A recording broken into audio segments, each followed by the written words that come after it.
Chapter 557. Konoha is going to attack Wakanda. Regarding Rog's decision, Black Leopard T'Challa wasn't surprised. When he left Wakanda with Wakanda's royal guards, he had considered this possibility. However, he didn't expect that Rog would actually ask the White House and the military to make a public statement. If you want revenge, then come at me. Wakanda is not afraid of any enemy. After leaving these harsh words, T'Challa picked up the Black Leopard helmet on the table and left the temporary negotiation room without looking back. On the surface, leaving after leaving these harsh words was a very unwise behavior.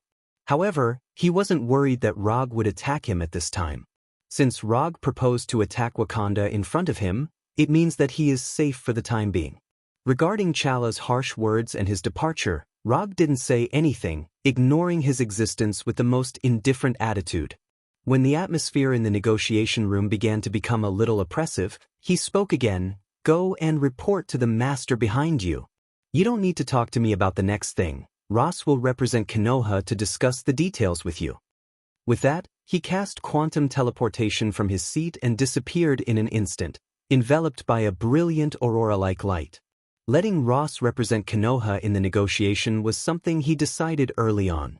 Although he doesn't put the power of the government and the military in his eyes, this doesn't mean that he will completely ignore them. In some cases, the power of the White House and the military is still very useful.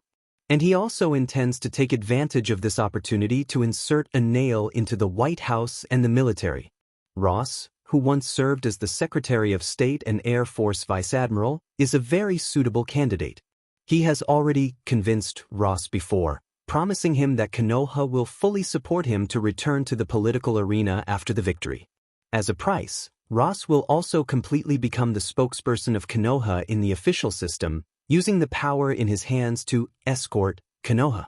Normally, Ross, who has a military background, is unlikely to agree to Rog's request. However, after experiencing 2 ups and downs in his life, Ross is no longer the pure military man he used to be.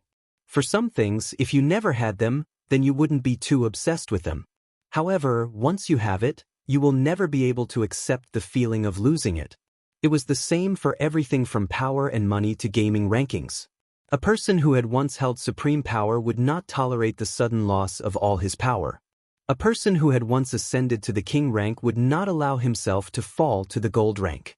Rog gave Ross the opportunity to regain power, but the price was that Ross became Konoha's puppet. After using quantum transmission to return to his office in Konoha's building, Rog picked up the phone and called Dr. Doom, who was far away on the other side of the earth. I've taken care of everything on my side. How's your god-slaying plan going? Konoha's attack on Wakanda wasn't just a military retaliation against Black Panther T'Challa. In addition to letting other countries know that there is a price to pay for being enemies with Konoha, Rog also intends to let Konoha receive Wakanda's vibranium resources.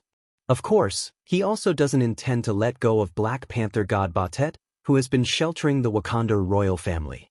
In order to avoid his and Doom's god-slaying plan causing displeasure to Ancient One, Rog explained his plan to Ancient One from the beginning. Just pay attention to propriety. This was Ancient One's reply after knowing that he was going to attack Black Panther god Batet. Ancient One's acquiescence also made him determined to attack Black Panther god Batet. We still need to wait. Although Batet is just a primitive animal god, it is a higher-level life form anyway. It will not be easy to deal with it. Doom knew about the existence of Wakanda a long time ago, and he also knew that there was a Black Panther god in Wakanda who had lived for many years. But he never had the idea of attacking Wakanda, let alone having crazy ideas such as slaying gods. The reason is simple. Latovinia, which he rules, is too far away from Wakanda, where the Black Panther god is located. There is not even the simplest communication between the two countries, let alone conflict. However, when Rog took the initiative to find him and proposed the crazy god-slaying plan, and promised to share the profits after the god-slaying plan and send a part of the vibranium to Latovinia, he began to feel tempted. He doesn't need to intervene in Konoha's war against Wakanda. All he has to do is to cooperate with Rog to deal with Black Panther god Batet. Small effort, big return, and the risk is not very high. Under such circumstances, he has no reason to refuse Rog. Then let me know when you are ready. I will let Konoha start military operations against Wakanda first. After that, Rog hung up the phone. The news that Konoha defeated the official forces quickly spread. Just as people were talking about how the dispute between Konoha and the officials would end, Konoha took the initiative to open military operations against Wakanda. At first, people didn't quite understand why Konoha would declare war on a backward agricultural country like Wakanda. However, when the battle between the Black Panther and the Royal Guard spread, the pretense that Wakanda has maintained for thousands of years was completely removed. For a while, Wakanda, Black Panther, vibranium, and other information attracted the attention of the whole world. Of course, the reason why the information about Wakanda spread so quickly was that Konoha added fuel to the fire. After about a week of repeated wrangling, Ross used legal means to return to his position as the Secretary of State. At the same time, under his vigorous efforts, Konoha's military restricted area was successfully established, and the White House and the military reluctantly issued a vague statement of support. Although the content of the statement was somewhat different from what Rog imagined, and even played with low-level means such as word games, he didn't take it to heart. As long as this statement was released publicly, his purpose was achieved. Regarding this point, whether it was him or the White House, they were all very clear about it. With this official level of support, Konoha's army, which has been completely reorganized, began to head to Wakanda. This time, Rog didn't open the portal to let Konoha's army directly reach Wakanda, but used a more complicated route. Konoha's 4 universal-level battleships will rise from Washington to outer space, and then fly from outer space to Wakanda. In terms of efficiency, this method is far less efficient than the portal magic. But the advantage is that it can make other countries understand that Konoha's universal-level battleships are advanced battleships with real space warfare capabilities, and they are just superficial, like S.H.I.E.L.D.'s helicarrier. Chapter 558. The capital of Wakanda, Byronzana, which was originally hidden by a super-large energy barrier, was now exposed in front of Rog and the others without reservation. The Golden Jack and 3 Bijou series battleships floated quietly in the air. Around the battleship, there were hundreds of Nova fighters and Narrow fighters with octagonal wings. In addition to Konoha's troops, there were also many helicopters and vehicles from other countries gathered near the capital of Wakanda. These helicopters and vehicles came from various countries. There were military ones as well as civilian ones. There were soldiers representing a country, and there were also reporters who came here for live broadcast.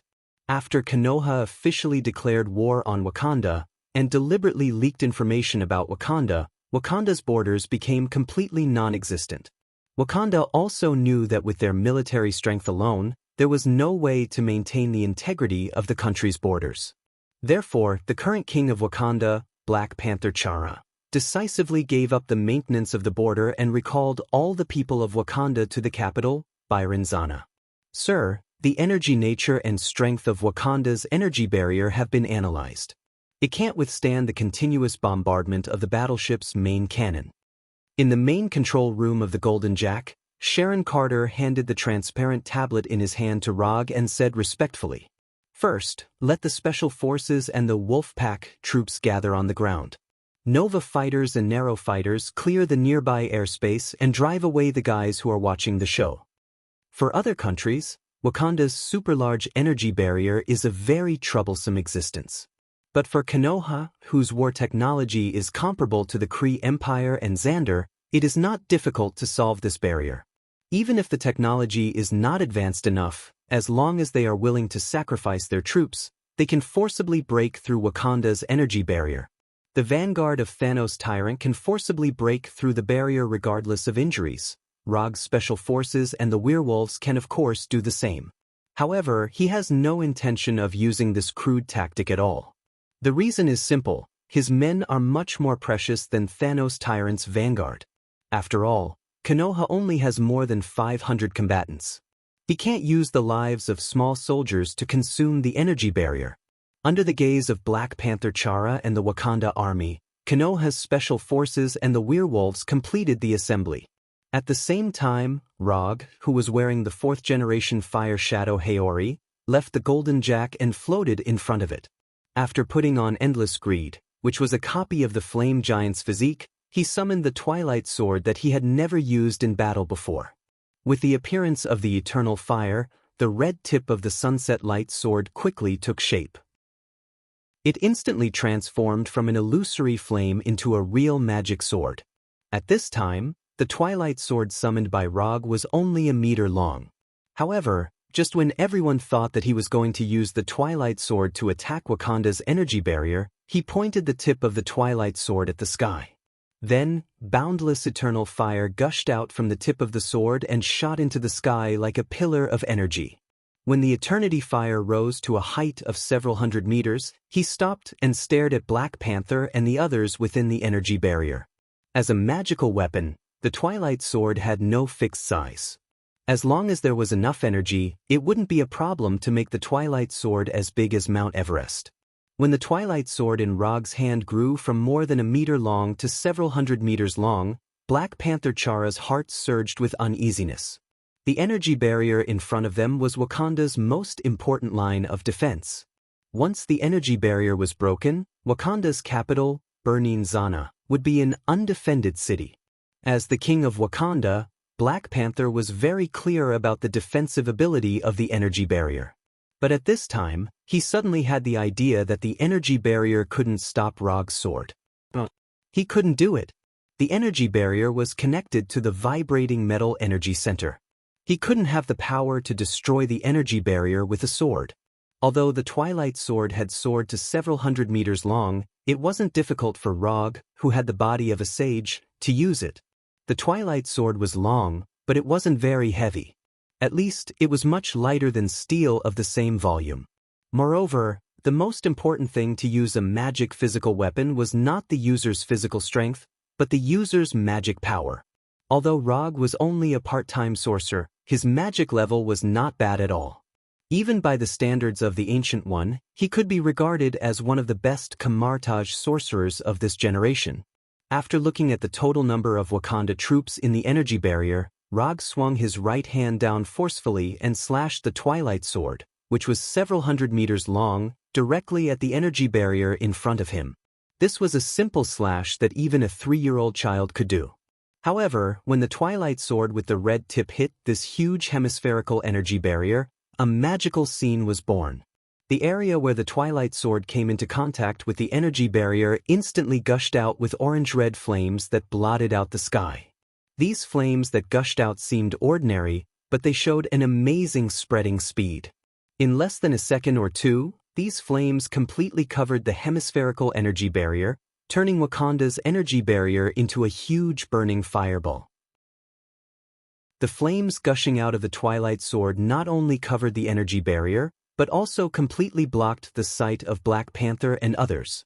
If they looked out from inside the energy barrier at this time, all they could see was a 360-degree flaming sky with no blind spots. Just as everyone looked at the scene in front of them with an incredulous look, a sound like glass shattering continuously sounded. These cracking sounds coming from all directions were not loud, but it was enough to attract people's attention. Boom! Within a few seconds, a loud sound like a balloon bursting sounded. After the sound, the burning fireball quickly collapsed, and the flames that blotted out the sky rushed to the ground like a waterfall. Just when all the Wakanda people, including Black Panther, thought that they were about to be attacked by a sea of fire like the end of the world, these flames that fell from the sky rushed toward the Twilight Sword like a tornado. Rog did intend to use Wakanda to establish his dominance, but he did not intend to massacre the city. It was not difficult to completely destroy Wakanda, but this was not in line with his habit of maximizing benefits. He wanted Wakanda's vibranium, he also wanted Wakanda's technology. As for these people of Wakanda, he did not intend to waste them either. After using the Twilight Sword to retract all the flames, Rog let the Twilight Sword return to its original length of more than 1 meter. Then he pointed the tip of the sword at Black Panther T'Challa. All troops, attack. Chapter 559. The Special Forces and werewolves on the ground launched a charge against the Wakanda army, and the Nova and Narrow fighters in the sky also joined the battle for the first time. Unlike the Wakanda army, who had high-tech weapons but still fought like a primitive tribe, Konoha's special forces and the werewolves proved what modern warfare is. The werewolves with high HP were responsible for frontal assault and attack.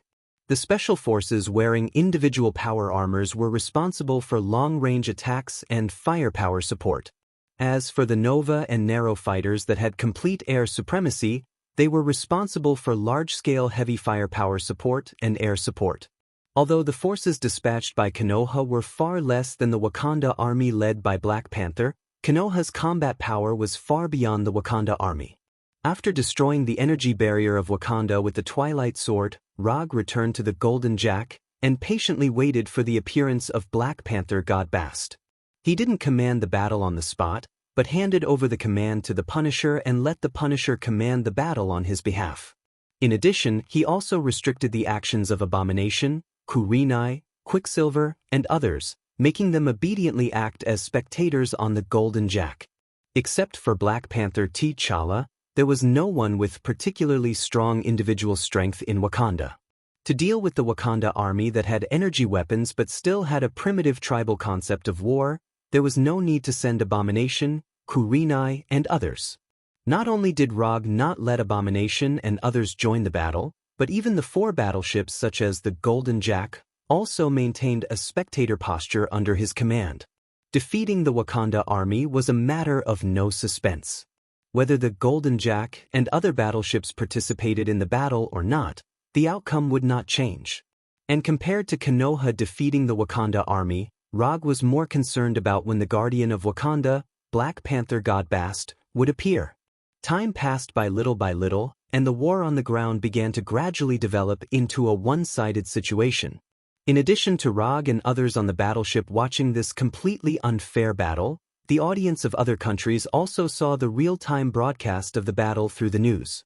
For the audience, the battle between Konoha and Wakanda was like a scene out of a sci-fi movie. Energy beams of various colors danced in the air.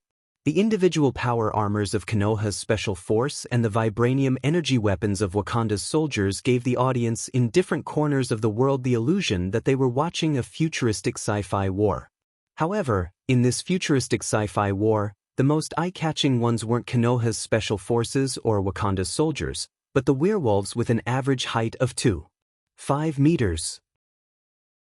Although these werewolves did not have any equipment or energy weapons, their sharp claws and fangs were the most lethal killing weapons. Unlike being hit by bullets and energy beams, the Wakandan warriors who were entangled with the werewolves did not even have the chance to leave their corpses intact. They had to report to their guardian, the Black Panther God Bast. It was a bloody and primitive hand-to-hand combat, where energy weapons clashed against each other. These 2 completely different styles of battle were strangely merged together, creating an alternative war scene between Konoha's army and Wakanda's army. Golden Jack, main control room of the battleship.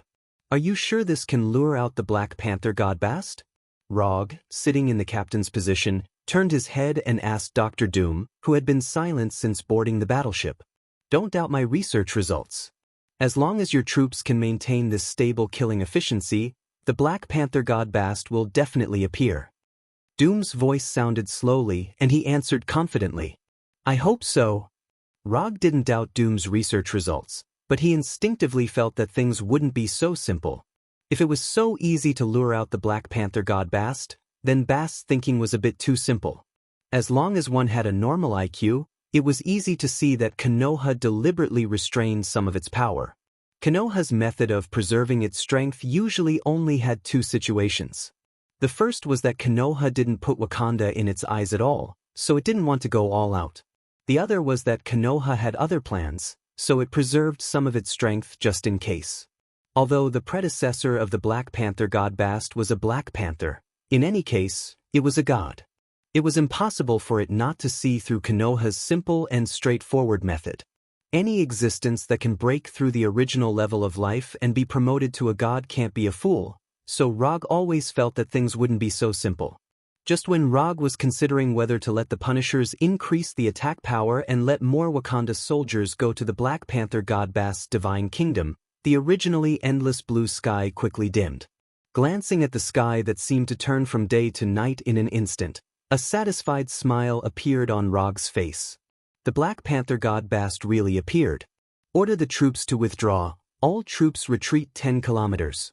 After letting Sharon Carter inform the Punishers who were commanding the battle on the ground, Rog stood up from the captain's position and opened the portal connecting to Konoha's headquarters. With the opening of the portal, Fenrir, who was in Konoha's headquarters, curiously stretched his head and looked at Rog with a confused face. Black, transform into the form of the Northern Cold Sword. We are going to kill a god. As soon as Rog finished speaking, Black emerged from Fenrir's head and transformed into the Northern Cold Sword without saying a word. Black was a symbiotic living weapon he created based on the legendary Black Death Sword.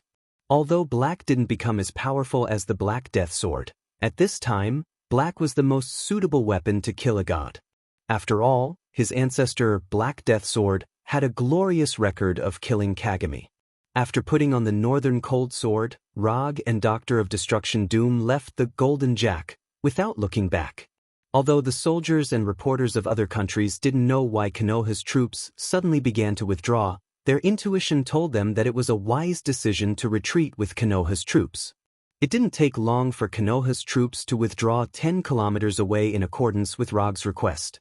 At the same time as Konoha's troops withdrew, Wakanda's army, which had more than half of its casualties, also began to withdraw quickly without the slightest hesitation. Others may not know what this sudden change in the weather means, but as the king of Wakanda, Black Panther T'Challa was very clear about what was happening now.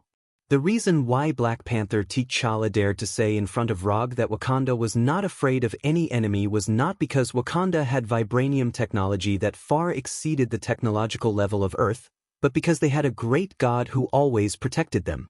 As long as Black Panther god Bast was there, Wakanda would not be afraid of any enemy. No one can withstand the anger of a god. Not in the past, not now, and not in the future. From a secular point of view, there was no problem with Black Panther T'Challa's idea. It's just that he ignored a very serious problem. Gods were also divided into strong and weak, and there was also the risk of death and fall. Gods were not invincible eternal existences. Chapter 560. What is a god? In fact, a god is also a human, but a god can do what a human can't do, so they became a god. Rog, who was floating in the air side by side with Dr. Doom, looked up at the dark sky, and a line he had seen in a movie unconsciously appeared in his mind. After getting the godhood of the Black Panther god Batet, what are you going to do with it? Become a god yourself after digesting the godhood? When the Black Panther god Batet appeared, Rog turned his head and asked the silent Dr. Doom, "What about you? What are you going to do with it? You don't look like the kind of person who wants to become a god." Dr. Doom glanced at Rog and asked rhetorically, "Actually, I really want to become a god, but the god I want to become is not like the Black Panther god Batet." Rog didn't lie, he really wants to become a god. It's just that he wants to become the god of ninjas, not a god like the Black Panther god Batet who relies on the power of faith to exist. Compared with the power of faith that requires a large number of believers, he believes more in his own power that will not change because of the will of others. Becoming a god is not as beautiful as you believe. A life without humanity is meaningless. Not knowing whether he was persuading Rog to give up the idea of becoming a god, or persuading himself to give up the fantasy of becoming a god, Doom said slowly in an extremely serious tone, "Well said." In terms of humanity and life, Rog agreed with Doom's statement and nodded silently. Just by looking at the relaxed appearance of the two of them now, it is completely impossible to imagine that what they are going to do next will be a crazy battle of god slaying. Perhaps this also has a lot to do with the fact that both of them are people who have seen big scenes. For others, gods or demons only exist in myths and legends. But for the two of them, not only have they seen the so-called gods and demons with their own eyes, but they have also really fought. For example, in Hell, they had a fairly fair battle with the Lord of Hell, Mephisto. Although they didn't manage to defeat Mephisto in that battle, they had achieved their goal perfectly.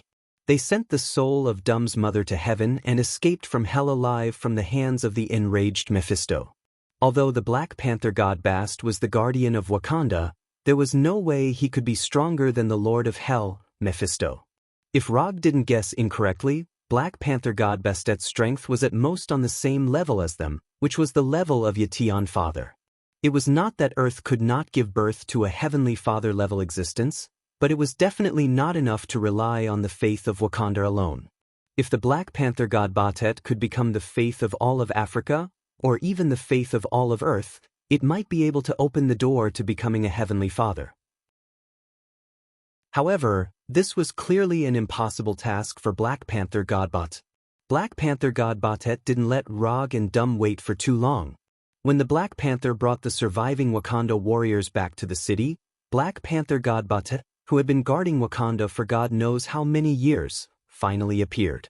Under the howling wind and the illogical moonlight, thunderclouds with lightning twined around them quickly gathered and condensed into a huge panther head that was hundreds of meters in size in front of Rog and Dum. The flashing lightning in the thunderclouds became the eyes and mouth of the panther head, roaring wildly at Rog and Dum. It seems to be looking down on us. It's actually using this energy body to threaten us. Rog said with a smile. Whether it was Rog or Dum, neither of them took Black Panther god Bastet's roar to heart. Not to mention that the one bearing its teeth and roaring in front of them was just an energy head condensed from thunderclouds. Even if Bastet's true body was baring its fangs and brandishing its claws at them, they wouldn't have any fear. Don't waste time, let's end this quickly. After saying that, red and blue magic formations appeared around Dum's armor and body. He didn't like this kind of battle where people were watching. Now, he didn't know how many cameras and surveillance satellites were aimed at them, trying to film or monitor their battle. For him, this felt like he was taking the initiative to expose his trump card in front of people. No problem. After Dumu entered his battle state, Rog did not hesitate at all. He took a deep breath and unleashed the immortal mode that he had not used for a while. Shikatsu Forest, Sage Mode. In just an instant, he absorbed enough natural energy from the surrounding air to transform chakra into immortal technique chakra. Red eyeshadow and lines appeared around his eyes and forehead. His sage mode that was already far beyond ordinary people also received a terrifying increase at this moment. After entering sage mode, he decisively used his first immortal technique. Immortal technique, Shadow Clone. After using chakra to create 4 shadow clones, they quickly rushed to the east, south, west and north without needing his instructions. Then, they joined forces to cast an extremely powerful boundary ninjutsu. Immortal technique, for Crimson Yang Formation. The 4 Violet Flame Formation was a boundary ninjutsu developed by Rog himself, and the 4 Crimson Yang Formation was developed by Hinata. After Hinata showed amazing and unreasonable ninjutsu research and development ability, Rog gave all these research and development tasks that require a lot of time and calculations to Hinata. The 4 Crimson Yang Formation that was jointly cast by 4 Kage-level ninjas with chakra has the terrifying strength to resist the 10-tailed Bijou bullet.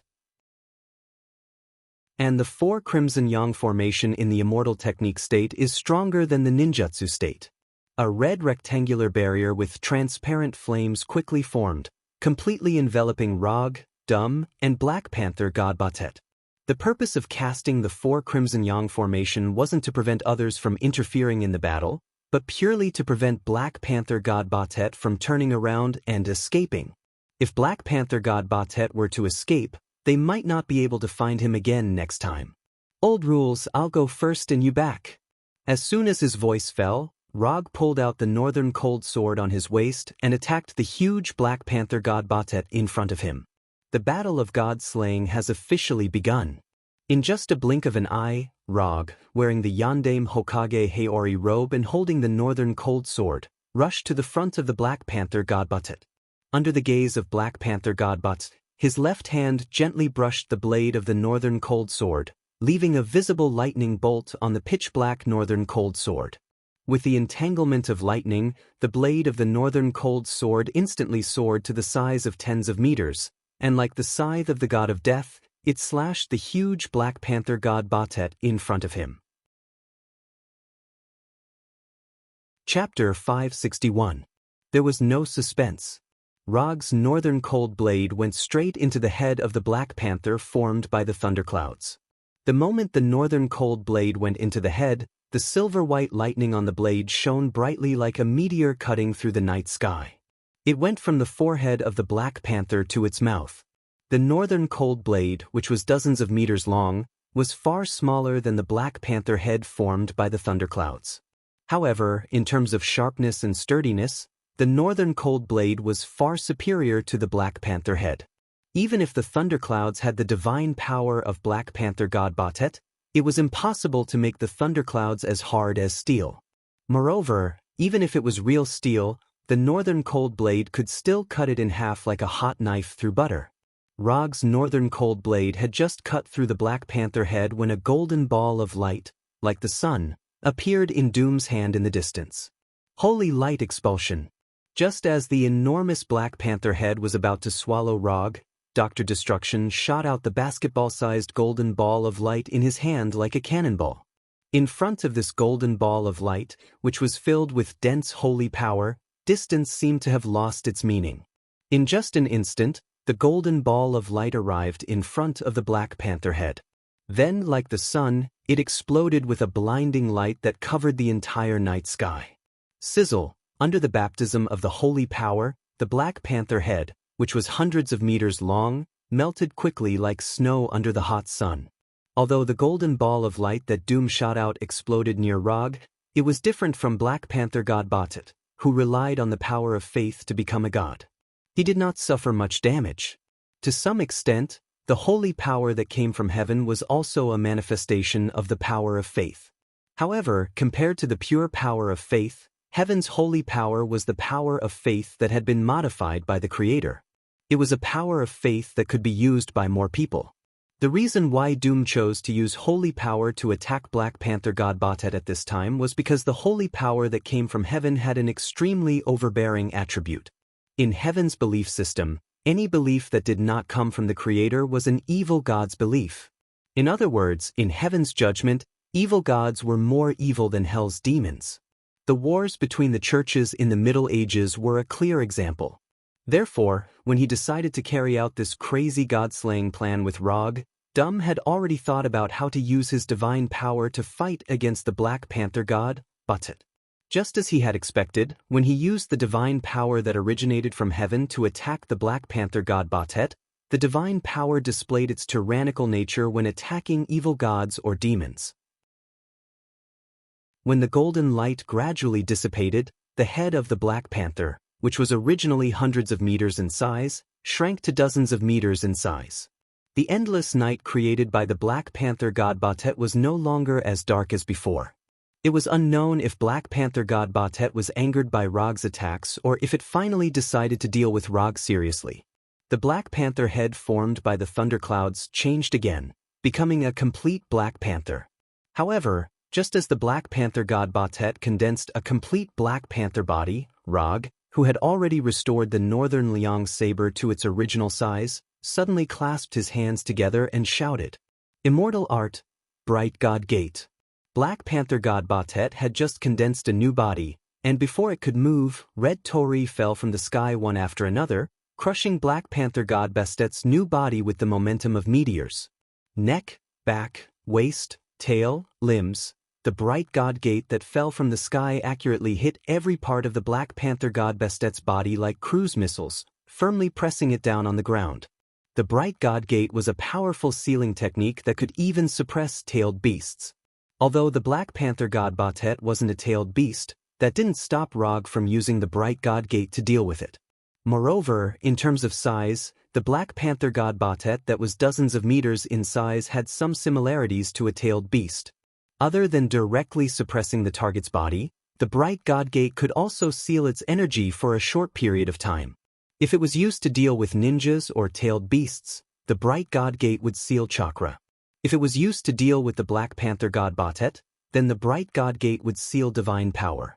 When Rog used the immortal art, bright god gate to forcefully suppress the Black Panther god Batet to the ground, Doom also used his second wave of attacks. Holy purification. The holy purification that Doom used to deal with the Lord of Hell Mephisto appeared once again. The holy light that was like the descent of the heavens completely enveloped the Black Panther god Batet. Under the baptism of the holy light, the thundercloud body condensed by Black Panther god Bastet's divine power exploded like a punctured balloon, turning into nothingness under the holy light. In less than 10 seconds, Rog and Dum completely defeated the Black Panther god Bastet's divine power clone, using unquestionable facts to prove that the two of them had the strength to slay gods. As the Black Panther god Bastet's divine power clone dissipated, the dark night sky became much brighter, no longer having that oppressive darkness. "Come out, I know you're here." Rog didn't care about the Black Panther god Bastet's divine power clone dissipating, and spoke to the empty air in front of him.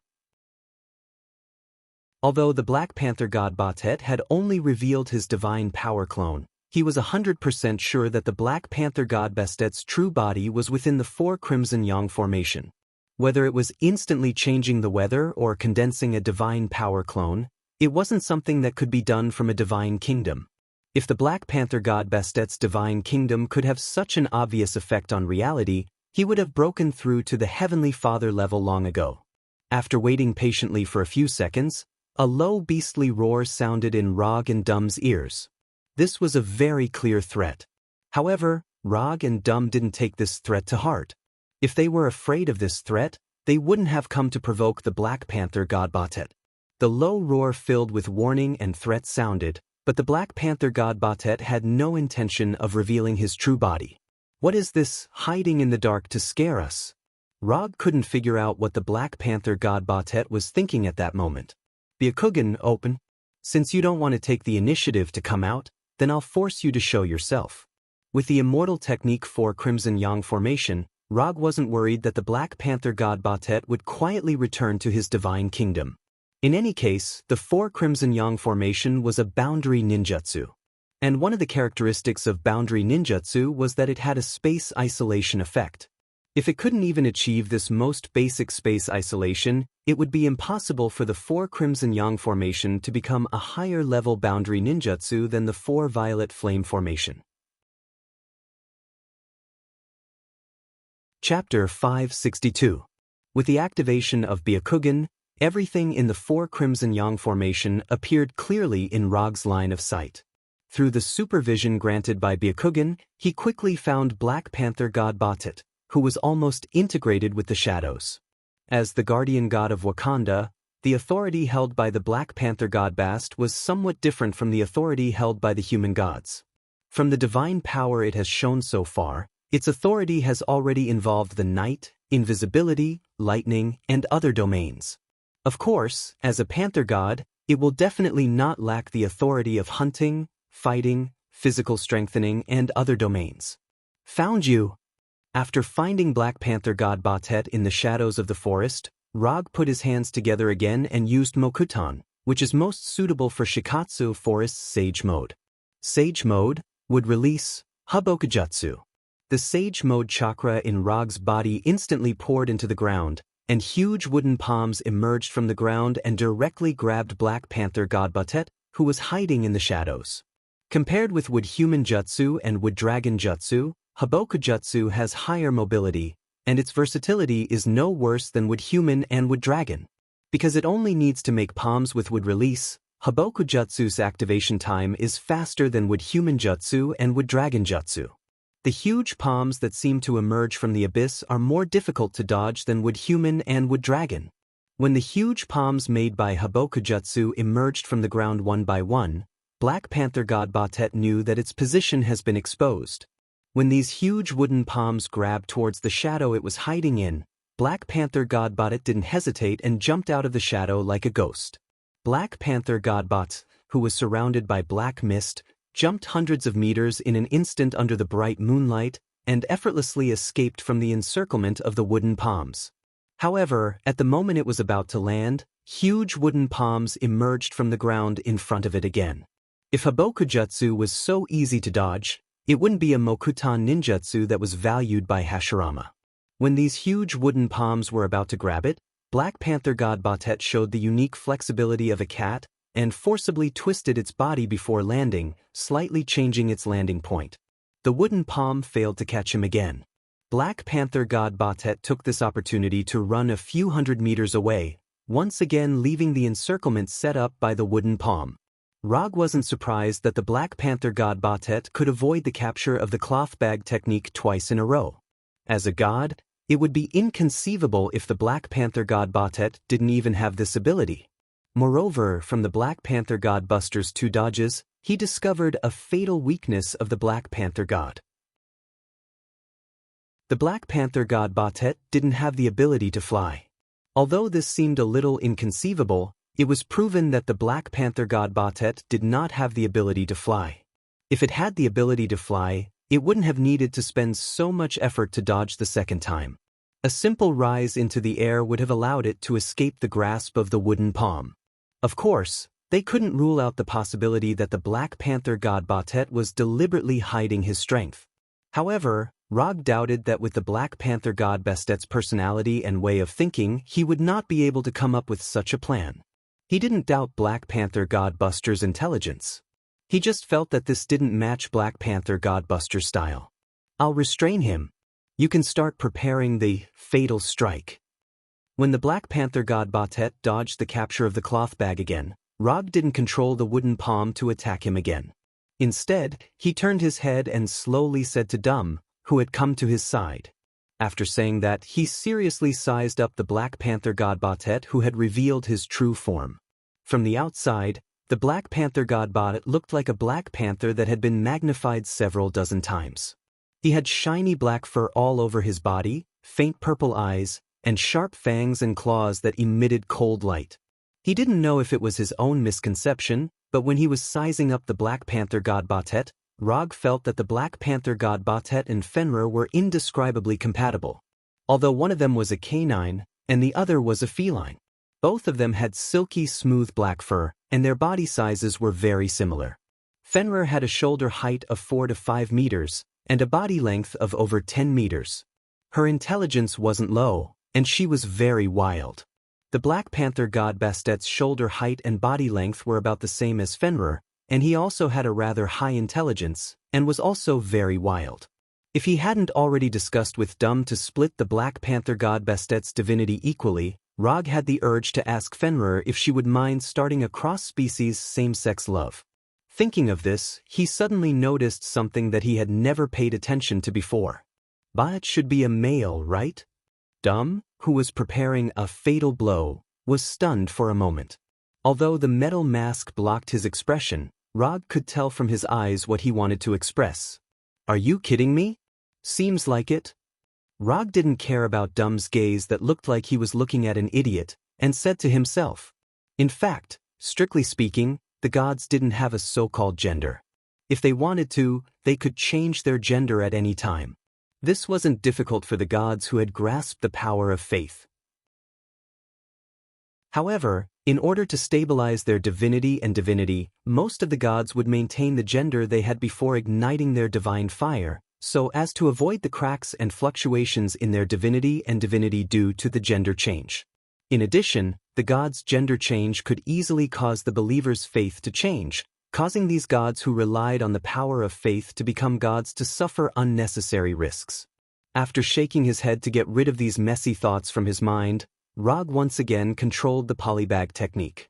After confirming that the Black Panther god Batet didn't have the ability to fly, the difficulty of restraining and capturing him plummeted. The Black Panther god Batet did indeed have decent speed and agility, but as long as he couldn't fly, he wouldn't be able to dodge the following wooden palm. The reason was simple, because Rog planned to let the wooden palm of the polybag technique cover every corner of the barrier.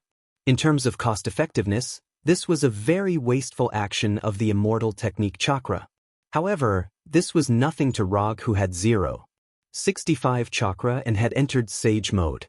When he clasped his hands together again, the immortal technique chakra in his body crazily poured into the ground as if it was free.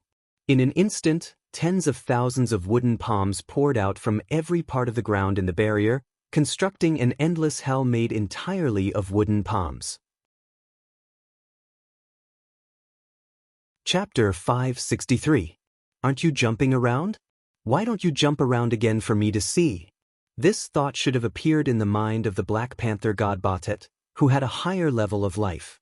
But now, the Black Panther god Batet, who was regarded as a protector by the Wakanda people, was being chased around like a cat by Rog, who used the wood release, complete cloth bag technique. It had to be said that felines were far more agile than humans and canines. Even though the Black Panther god Batet was surrounded by so many wooden palms, it still displayed astonishing agility and speed. Relying on shadow jump and other methods, as well as its high agility, the Black Panther god Batet walked out an unusual escape route under the encirclement of the huge palms. Like a ghost in the middle of the night, the Black Panther god Batet kept flashing around as if it could not get tired. Moreover, the landing point it chose every time it flashed was very interesting. In order to avoid falling into the wooden palms, the Black Panther god Batet did not choose the ground as his landing point. Instead, he used the fingers of the wooden palms as leverage. When his two front limbs touched the fingers of the wooden palms, he would rely on the support provided by the fingers to change his route. He would either flash or jump, once again dodging the wooden palms. Although the Black Panther god Batet was jumping around happily, he still underestimated Rog's control of the complete cloth bag technique. Just as he was about to repeat the same trick and borrow strength from the fingers of the wooden palms to avoid being caught, the huge wooden palms in front of him suddenly retracted back into the ground. Since the complete cloth bag technique could grow huge wooden palms from the ground, it could also retract these palms back into the ground. Although these wooden palms looked like carefully carved wooden sculptures, under the nourishment of the immortal technique chakra, each of these wooden palms possessed living characteristics. The Black Panther god Batet never thought that Rog would actually make the wooden palms retract back into the ground. Moreover, the palms that retracted back into the ground were not just the ones in front of him. In the blink of an eye, all the wooden palms around him retracted back into the ground, turning the area around him into an empty space. Unless he could fly, the only ending in front of him was to fall to the ground. Although the Black Panther god Batet was a god, he was a god that could not fly. Therefore, it could only obey the laws of gravity on Earth. Black Panther god Batet knew that it would be in danger of being caught if it landed, but it didn't have a second choice. Whether it was the power of lightning or the power of shadow, it could not change the fact that it was about to land. However, this did not mean that it would give up without a fight. The moment he landed on the ground, he immediately used shadow jump to leave the area. Although the casting speed of the cloth bag technique was fast, the Black Panther god Batet had absolute confidence in changing its position before the wooden palms reappeared. Black Panther god Bastet's idea wasn't wrong, but he had overlooked a very important point. Rog wasn't the kind of person who would play his cards according to common sense. Just as all of its attention was focused on the moment of landing, Rog made the first move. Two gigantic palms, each over 100 meters long, emerged from the ground like the hands of a demon. The two palms appeared on the left and right sides of Black Panther god Bast. Just as it realized that something was wrong, the two gigantic wooden palms suddenly clasped together and interlocked their fingers. If Hinata was here now, she would definitely recognize that the two palms clasped together was a hand seal, and it was the last hand seal commonly used in wood release. Immortal technique, wood release, diamond motionless. From the point of view of the attack, this wood release ninjutsu called diamond motionless is just holding the two wooden palms together in the form of a hand seal. But in fact, this is one of the wood release ninjutsu developed by Rog himself. Of course, it was without the help of ninjutsu master Hinata. Diamond motionless is a second-class ninjutsu developed by Rog based on the cloth bag technique. It is a ninjutsu used to suppress or seal the target. The suppression effect of this ninjutsu is mainly shown in two aspects. The first is the strong physical suppression provided by the wooden palms when the palms clasp together. The second is to use the constantly flowing chakra in the palms to disturb the energy flow in the target's body, so that the target can't break free through magic or other spell-type skills. When he first designed this ninjutsu, Rog used Hulk and Thanos as imaginary enemies. But now, he found that Black Panther god Bast is also a good test target. Black Panther god Butts, who was being suppressed by Mokutan, Kingang's Mokun, Kingang's Mokun, Kingang's Mokun, Kingang's Mokun, Kingang's Mokun, Kingang's Mokun, Kingang's Mokun, Kingang's Mokutan cunning human. Although Black Panther God Bast has been ignited for a long time, in terms of tactics, it is far inferior to humans. Not to mention compared with Rog, even if it randomly picked a person in Konoha's special forces, it can't win in terms of tactical ability. People who play tactics have dirty hearts. If Black Panther God Bast has the same hobby of playing games as Rog, it will fully understand this sentence. The lively Black Panther God Bast was suppressed by Rog's Diamond Motionless. Doom, who was responsible for preparing the fatal blow, also took this opportunity to quickly complete all the preparations for the fatal blow. When Black Panther God Bast struggled in the palm of Diamond Motionless, a complicated magic circle quickly formed under Doom's control with the position of Diamond Motionless as the center. How to peel the complete divinity from the god. About this problem, Dr. Doom once thought about it for a long time. Later, under someone's hint, he thought of a simple, crude, and incomparably efficient method. Sacrifice the god. In other words, directly refine the god. In the civilization system of the earth, magic is an existence that doesn't conform to the rules of science. But in fact, magic also follows the rules of science. It's just that unlike science on earth, magic takes another path. In the magic system that follows the rules of science, there is a branch that abides by the rules of science. This branch is called alchemy. Without sacrifice, you can't get anything. If you want to get something, you must pay the same price. This is the equivalent exchange principle of alchemy. Neither Rog nor Doom is an alchemist, but this doesn't prevent them from using the power of alchemy. Chapter 564. What Dr. Doom built on the ground was indeed a magic array, but to be more precise, it should be called an alchemy array. Although Rog and Doom intended to seize the divinity of Black Panther God Batet, they did not intend to do so in a normal way. First, defeat Black Panther God Batet, then consume its divinity and divine power, and finally separate its divinity. This was the most commonly used method and the most orthodox method. However, this method was a bit too complicated for Rog and Doom. Therefore, they chose a simpler and more crude method, which was to use alchemy to separate the divinity of Black Panther God Batet. Through the alchemy array, they sacrificed Black Panther God Batet to the Gate of Truth. Using the principle of equivalent exchange of the Gate of Truth, they completely separated the divinity, divine power, and divinity of Black Panther God Batet. The true body of Black Panther God Batet, as well as its divine power and divinity, would be sacrificed to the Gate of Truth. And its divinity would be separated separately and become Rog and Doom's spoils of war. Equivalent exchange, each taking what they need. This was the fatal blow that Rog and Doom prepared for Black Panther God Batet. If Black Panther Chara knew that Rog and Doom had this idea from the beginning, he would not have taken the royal guards to attack Konoha. He just wanted to seek justice for his father, Chara, and let others know what the consequences of maliciously obtaining vibranium were.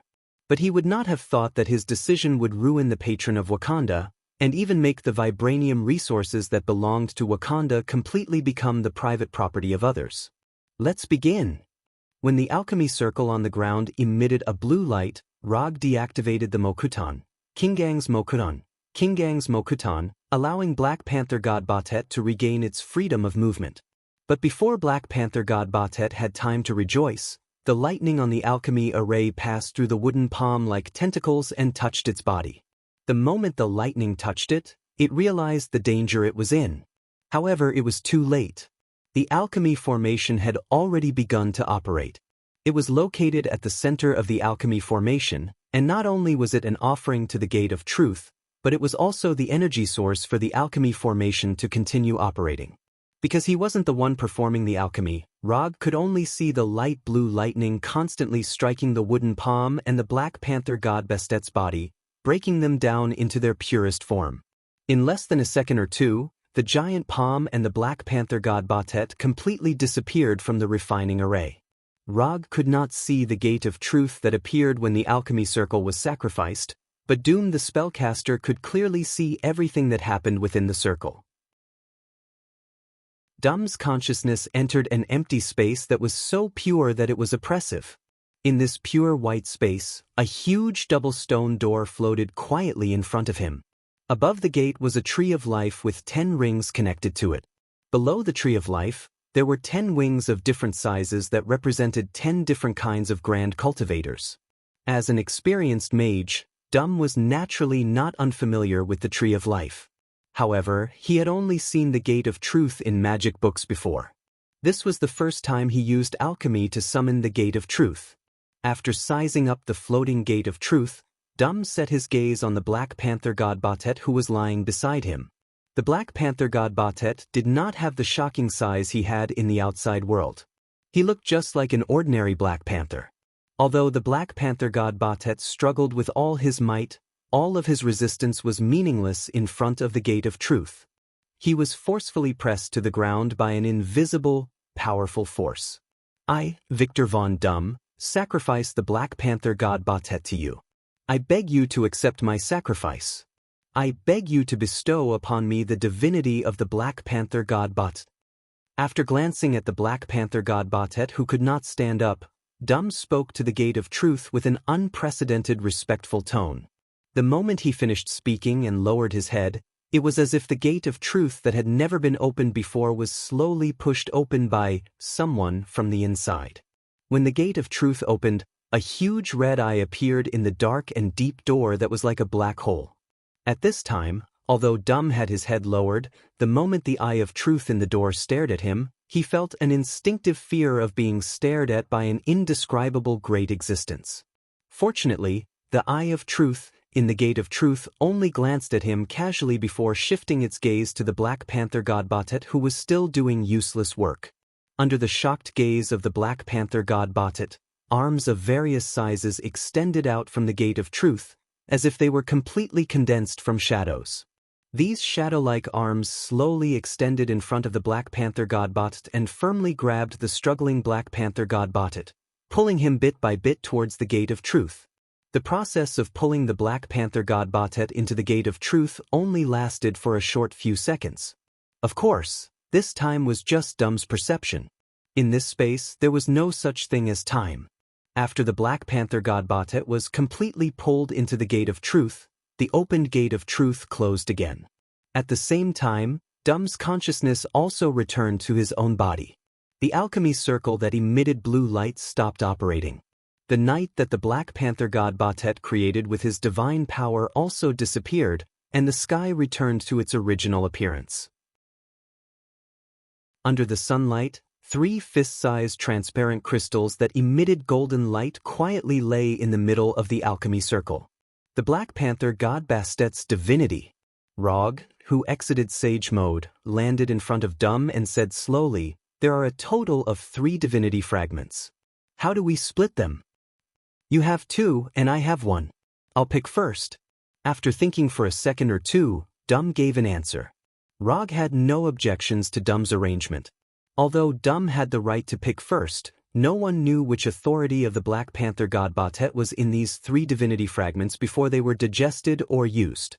The divinity fragments were indeed very precious, but Dum knew very well that he didn't have the strength to take them all for himself. Moreover, in terms of effort, Rog did put in more effort than him. After getting Rog's approval, Dum came in front of the divinity fragments and picked the one that was relatively bigger. After Dum made his choice, Rog used Chakra's hand to grab the remaining 2 divinity fragments and casually threw them into the psychic scroll that he carried with him. "Happy working with you." After putting away the divinity fragments, Rog extended his right hand to Dum with a satisfied expression and shook hands with him. "Happy working with you." Dum replied quietly. "Then," he continued, "don't forget the vibranium you promised me." "Don't worry. 100 tons of vibranium, not a gram less than you." Chapter 565. 100 tons of vibranium seems to be a lot, but compared to Wakanda's tens of thousands of tons of vibranium reserves, it's only a small part. Dum's sacrifice is definitely worth the 100 tons of vibranium. Good. Then I'll go back first. If there is such a cooperation in the future, you can contact me at any time. After receiving the divine spark of Black Panther god Bast, Dum began to arrange the teleportation formation and quickly disappeared in front of Rog. After Dum left, Rog gave a new order to Konoha's army that retreated 10 kilometers. An hour later, in the King's Hall in Bernzana, Wakanda's capital, Rog, wearing the Yondaime Hokage Haori, casually sat on the vibranium throne that symbolized the Wakanda king, glancing at Black Panther T'Challa and the members of the Elder Tribal Council kneeling in the hall. Around them, the corpses of the royal guards and Wakanda soldiers were lying everywhere. As far as I know, the Wakanda kings were all born from fighting. I'm stronger than any of you, so it's not against your customs to let me sit on the throne, right? Rog seemed to be asking Black Panther T'Challa and the elders, but everyone present could hear that he was mocking Wakanda's primitive tribal succession system. You've won, there's no need to continue to take advantage of these words. Just say it. How are you going to deal with us? Taking off his helmet, Black Panther T'Challa, who was kneeling in the hall, suppressed the anger in his heart and said with gritted teeth, as expected of the Wakanda king recognized by Black Panther God Bast, you have more backbone than these so-called elders. The winner takes all, the loser eats the dust. I'm the winner now, so whatever I want to do with you is my right. You don't have to count on other countries or the international community to provide you with any help. In this case, no country or organization will risk offending Konoha to help you. Rog looked at Black Panther like he was looking at a slave, and said to him like a real king. Hokage-sama, no matter what you want, just say it. As long as Wakanda can do it, we will definitely do it. We will definitely not disappoint you. The one who spoke was not Black Panther Chara. Instead, it was a tribal elder with a huge ring on his lips kneeling beside him. This elder was much older than T'Challa, and was more open about the outcome of Wakanda's defeat than T'Challa. More importantly, after this defeat, Chara would definitely not be able to continue as the king of Wakanda. However, as long as Wakanda still existed, he would still be a member of the Wakanda Elder Tribal Council, one of the respected elders of the tribe. Because of this, he was more accepting of Wakanda's defeat than T'Challa.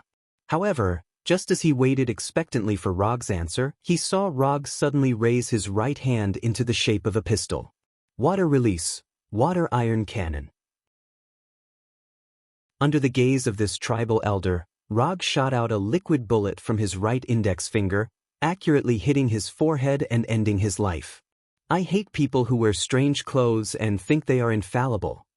After casually killing the tribal elder, Rog didn't look at Black Panther Chara again and said with a blank expression, from now on, everything in Wakanda belongs to Konoha. Whether it's vibranium, the technological products derived from it, or even your life, they are all Konoha's property. I'm not a demon, and I'm not interested in exterminating your race. But I'll say it first, if anyone tries to resist or provoke Konoha, then don't blame me for being cruel. Death is not the most painful thing, do you understand? After saying that, Rog no longer paid attention to Black Panther Chara and the others. He directly left the King's Hall and went to the vibranium under the city. The news that Konoha defeated and occupied Wakanda quickly spread throughout the world.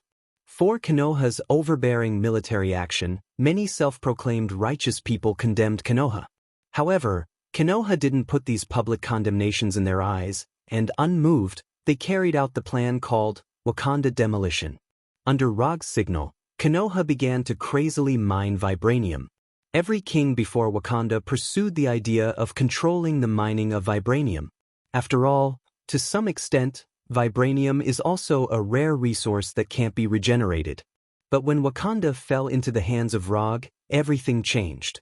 Not only did the underground vibranium usher in the largest mining in history, but even the vibranium used in the daily life of Wakanda people and related technological products derived from it were forcibly taken back by Konoha. Didn't Wakanda always claim that they are an agricultural country?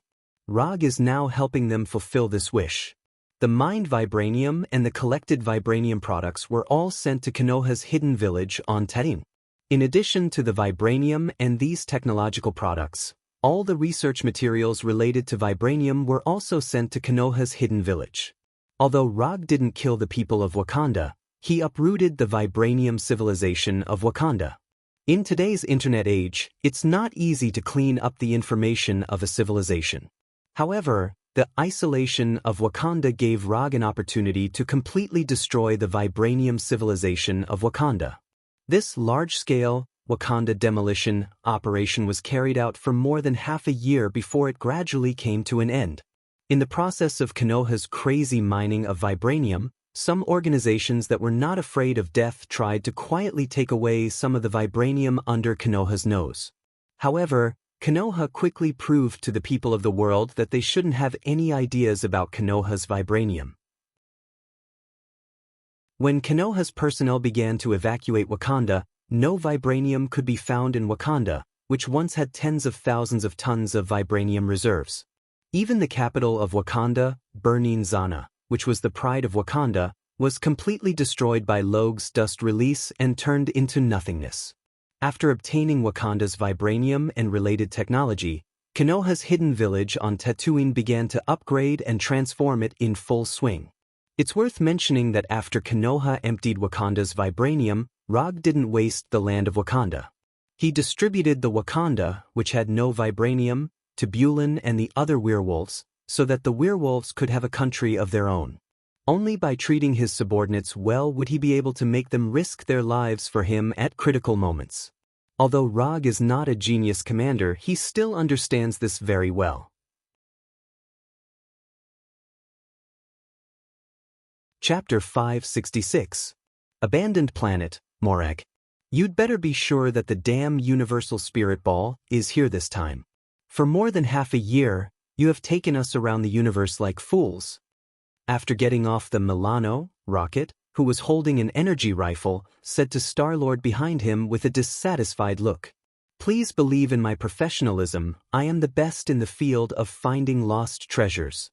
Star-Lord didn't care about Rocket's complaints and analyzed the road ahead with the artificial building restoration analyzer in his hand. Professionalism?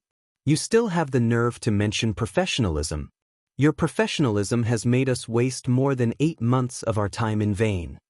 Rocket was full of resentment when he thought of the past 8 months or so.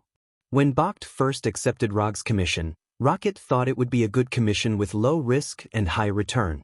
But he never thought that it would take them more than 8 months to find the Universal Spirit Ball. Considering the time and energy that has been wasted so far, he felt that the 200 million star coins reward given by Rog was a bit too little.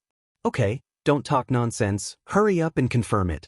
Ebony Throat and Black Dwarf are still looking for us everywhere. Gamera's voice sounded behind Rocket and Star-Lord.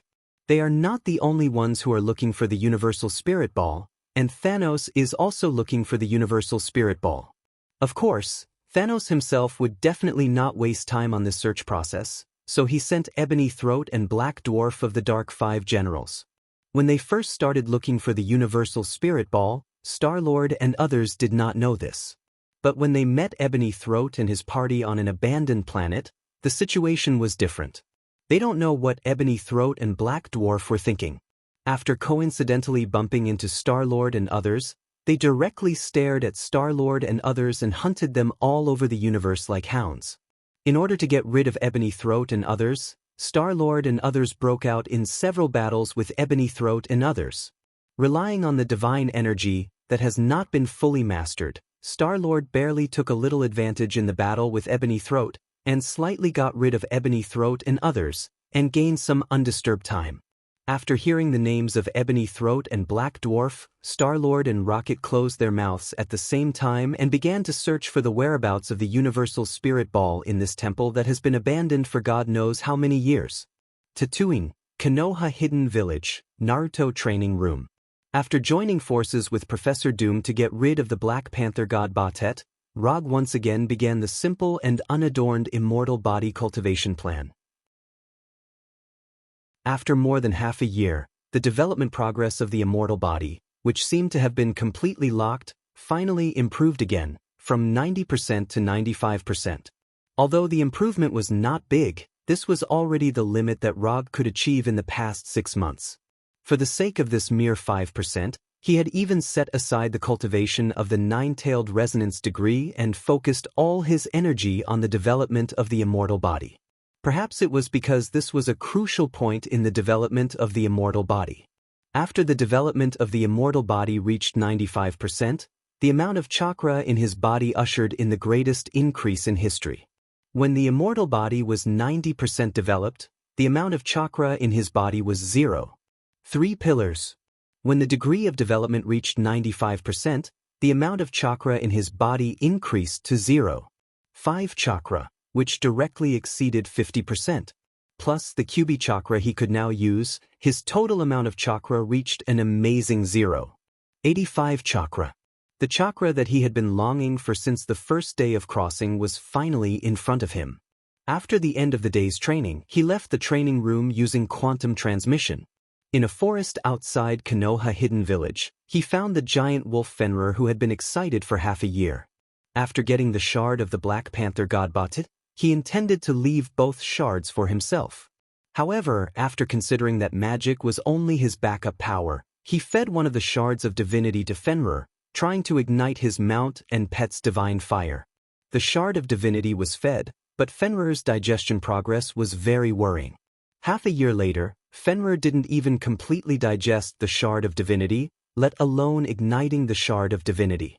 Not only that, the shard of divinity also had extremely obvious side effects on Fenrir. Since eating the shard of divinity, Fenrir has been in this state of excitement as if injected with stimulants, crying and howling all day long, like a husky in heat. In order not to let Fenrir affect the normal life of the residents of Konoha Hidden Village, Rog drove him to the forest outside Konoha Hidden Village and gave him full freedom. How do you feel today? Is it better? After teleporting to Fenrir, Rog touched Fenrir's big head and asked with concern. Oh? Fenrir could have spoken, but after Estrus, he was too excited, so excited that Little Black couldn't bear it, so Little Black heartlessly abandoned the host. Without the help of Little Black, Fenrir returned to a state where he could only howl. I know. When I go back, I will ask them to send another batch of prey. After comforting Fenrir, Rog turned his head and glanced at the lush forest that was somewhat abnormal. The animals and plants on Tatooine had been eaten clean by the hive that was in a state of hunger all year round. But this problem was solved after Rog dealt with Igo. After bringing back a batch of plant seeds from Igo, natural environments such as grasslands and forests once again appeared on Tatooine. Because of the time, these plants have not completely covered the entire Tatooine for the time being. However, with the exuberant vitality of these plants, they will sooner or later make Tatooine full of vitality like Igo's star. After returning to the Hokage's office by flying Thor, Rog asked Number 2, who had taken over Konoha Hidden Village, to send a new batch of prey to Fenrir. Later, he found Hinata, who was addicted to the development of ninjutsu and had a pleasant dinner with her. This dinner was very rich. Just when he planned to have a good sleep to restore his strength, Number 2's mechanical voice sounded in the bedroom. Sir, the Golden Jack has received an emergency distress message from the Milano. Play the message. When Number 2 opened the message from the Milano, as instructed, Star-Lord's nervous voice suddenly sounded. Thanos took Gamora and also took the Universe Orb. His men and the army are chasing us. We need help, now. Chapter 567. After listening to the distress message sent by Star-Lord, Rog instantly cheered up. Compared with sleeping to restore stamina, the power gem is undoubtedly much more important. Furthermore, he wasn't in a particularly bad state right now. He was just a little tired. Are you leaving again? How long will you be gone this time? Before Rog, who was lying in bed, got up, Hinata's soft voice sounded. It shouldn't be long. After pinching Hinata's soft face full of collagen, Rog got up, put on his clothes, and used quantum transmission to come to the main control room of the Golden Jack. Lock the nearest interstellar jump coordinates to the Milano, and set off immediately. Rog, who was sitting in the captain's position, did not hesitate and immediately issued the order to set off. At this time, Konoha did not have any military operations, so there was no one on the Golden Jack except for those robots responsible for daily maintenance and equipment repair. Yes, sir. now in charge of controlling the Golden Jack. It is a clone of artificial intelligence number 2, Sparrow, who uses the same mechanical synthesized voice as number 2. Under the control of Sparrow, the Golden Jack, hovering in the outer space of Tatooine, began to start the main engine and drove towards the set interstellar jump point. Damn it! Damn it! Damn it! I told you not to split up, but you didn't listen to me. At this time, Star-Lord was controlling the Milano to perform ultra-high-speed maneuvering evasive actions, avoiding the dozen or so small fighters behind them that were constantly firing at them. If you still have the strength to complain, it's better to find a way to get out of here as soon as possible. I don't want to take this little guy to fight Thanos' main ship. I am Groot. I agree with Rocket's statement. Rocket did not compete with Star-Lord for the piloting rights of the spaceship this time, but focused all his energy on the control of the energy cannon. Although there are only a dozen or so small fighters chasing after them. But behind these small fighters is Thanos' main ship, Temple Number 2. Whether it is driving the Milano against Thanos' Temple Number 2, or fighting Thanos' crazy Titan face to face, Rocket is not willing to do so. When Rocket first became a bounty hunter, he had already heard of Thanos' reputation. As a bounty hunter who often carried out shady missions, he understood the horror of Thanos better than most people. If Rog gave him the feeling of a legendary dragon that controlled the sky, then Rog's aura was much stronger than Rog's. Then, the feeling that Thanos gave him was that of the ancient Titan that dominated the Earth and shared the limelight with the dragon in myths and legends. Both of them were monsters. At this time, Rocket began to regret accepting Rog's commission. It is precisely because of Rog's commission that they now have to face Thanos, who has the name Crazy Titan. I'm Groot. Drax has to wear a spacesuit and go outside to stop those fighters. Just as Rocket was controlling the energy cannons on the Milano to counterattack, Groot's voice suddenly sounded beside him. Stop that guy whose head is full of muscles. I don't want to go to the vacuum to collect his corpse. Rocket shouted in a roaring tone. Gamora was taken away by Thanos, Star-Lord was piloting the spaceship, and Rocket was controlling the turret. Thus, Drax the Destroyer had some crazy ideas that didn't even cross his mind. I'm Groot. It's too late, he has already connected the chain of the winch and gone out, Groot said silently. Why did I become teammates with such a person? Rocket didn't know what to say anymore. Drax the Destroyer, wearing a translucent honeycomb-shaped spacesuit, appeared in the aiming picture of the energy cannon at the tail of the spaceship. Through the aiming picture, Drax can be clearly seen holding an energy rifle and shooting around meaninglessly. When Rog took the Golden Jack to the coordinates attached to the Milano message, he found nothing. There was no Milano of Star-Lord and others, nor was there any Temple 2 of Thanos. There was no spaceship in the nearby universe. Is it still too late? Rog frowned. Contact the Milano and search the surrounding universe to see if you can find anything. After a few seconds of contemplation, he said to the spaceship's control system, Sparrow. Yes, sir. The emotionless mechanical synthetic voice sounded again. It has only been less than an hour since he received the message and arrived here. Although the Golden Jack has already exerted its fastest speed, it is obvious that Rog is still too late. Judging from the current situation, Star-Lord and others have either been wiped out by Thanos or have successfully escaped. No matter what the situation was, it was not good news for him. The universe is so big that it is slightly inadequate to use light years as a unit of distance. It is not an easy task to find traces of Thanos in the universe, or to find Star-Lord and others who have escaped to who knows where. Call failed, we cannot contact the Milano for the time being. The wreckage of the spaceship was found at the double circle coordinates, 90 degrees, 30 degrees, 296 degrees. Sparrow reported the discovery to Rog. Let's go and take a look. Send a cross-domain overdistance message to the Milano and ask them to send their current location. When they are in the same universe as the Milano, conventional calls and information transmission methods will be effective. When the Milano leaves the original universe through an interstellar jump, it can only contact the other party through a cross-domain overdistance message. In simple terms, this is equivalent to sending a text message to the other party. However, this text message will be transmitted to other universes through all the nearby interstellar jump points, so as to quickly contact the other party. When the two are too far apart, cross-domain over-distance message is a very good way to contact the other party.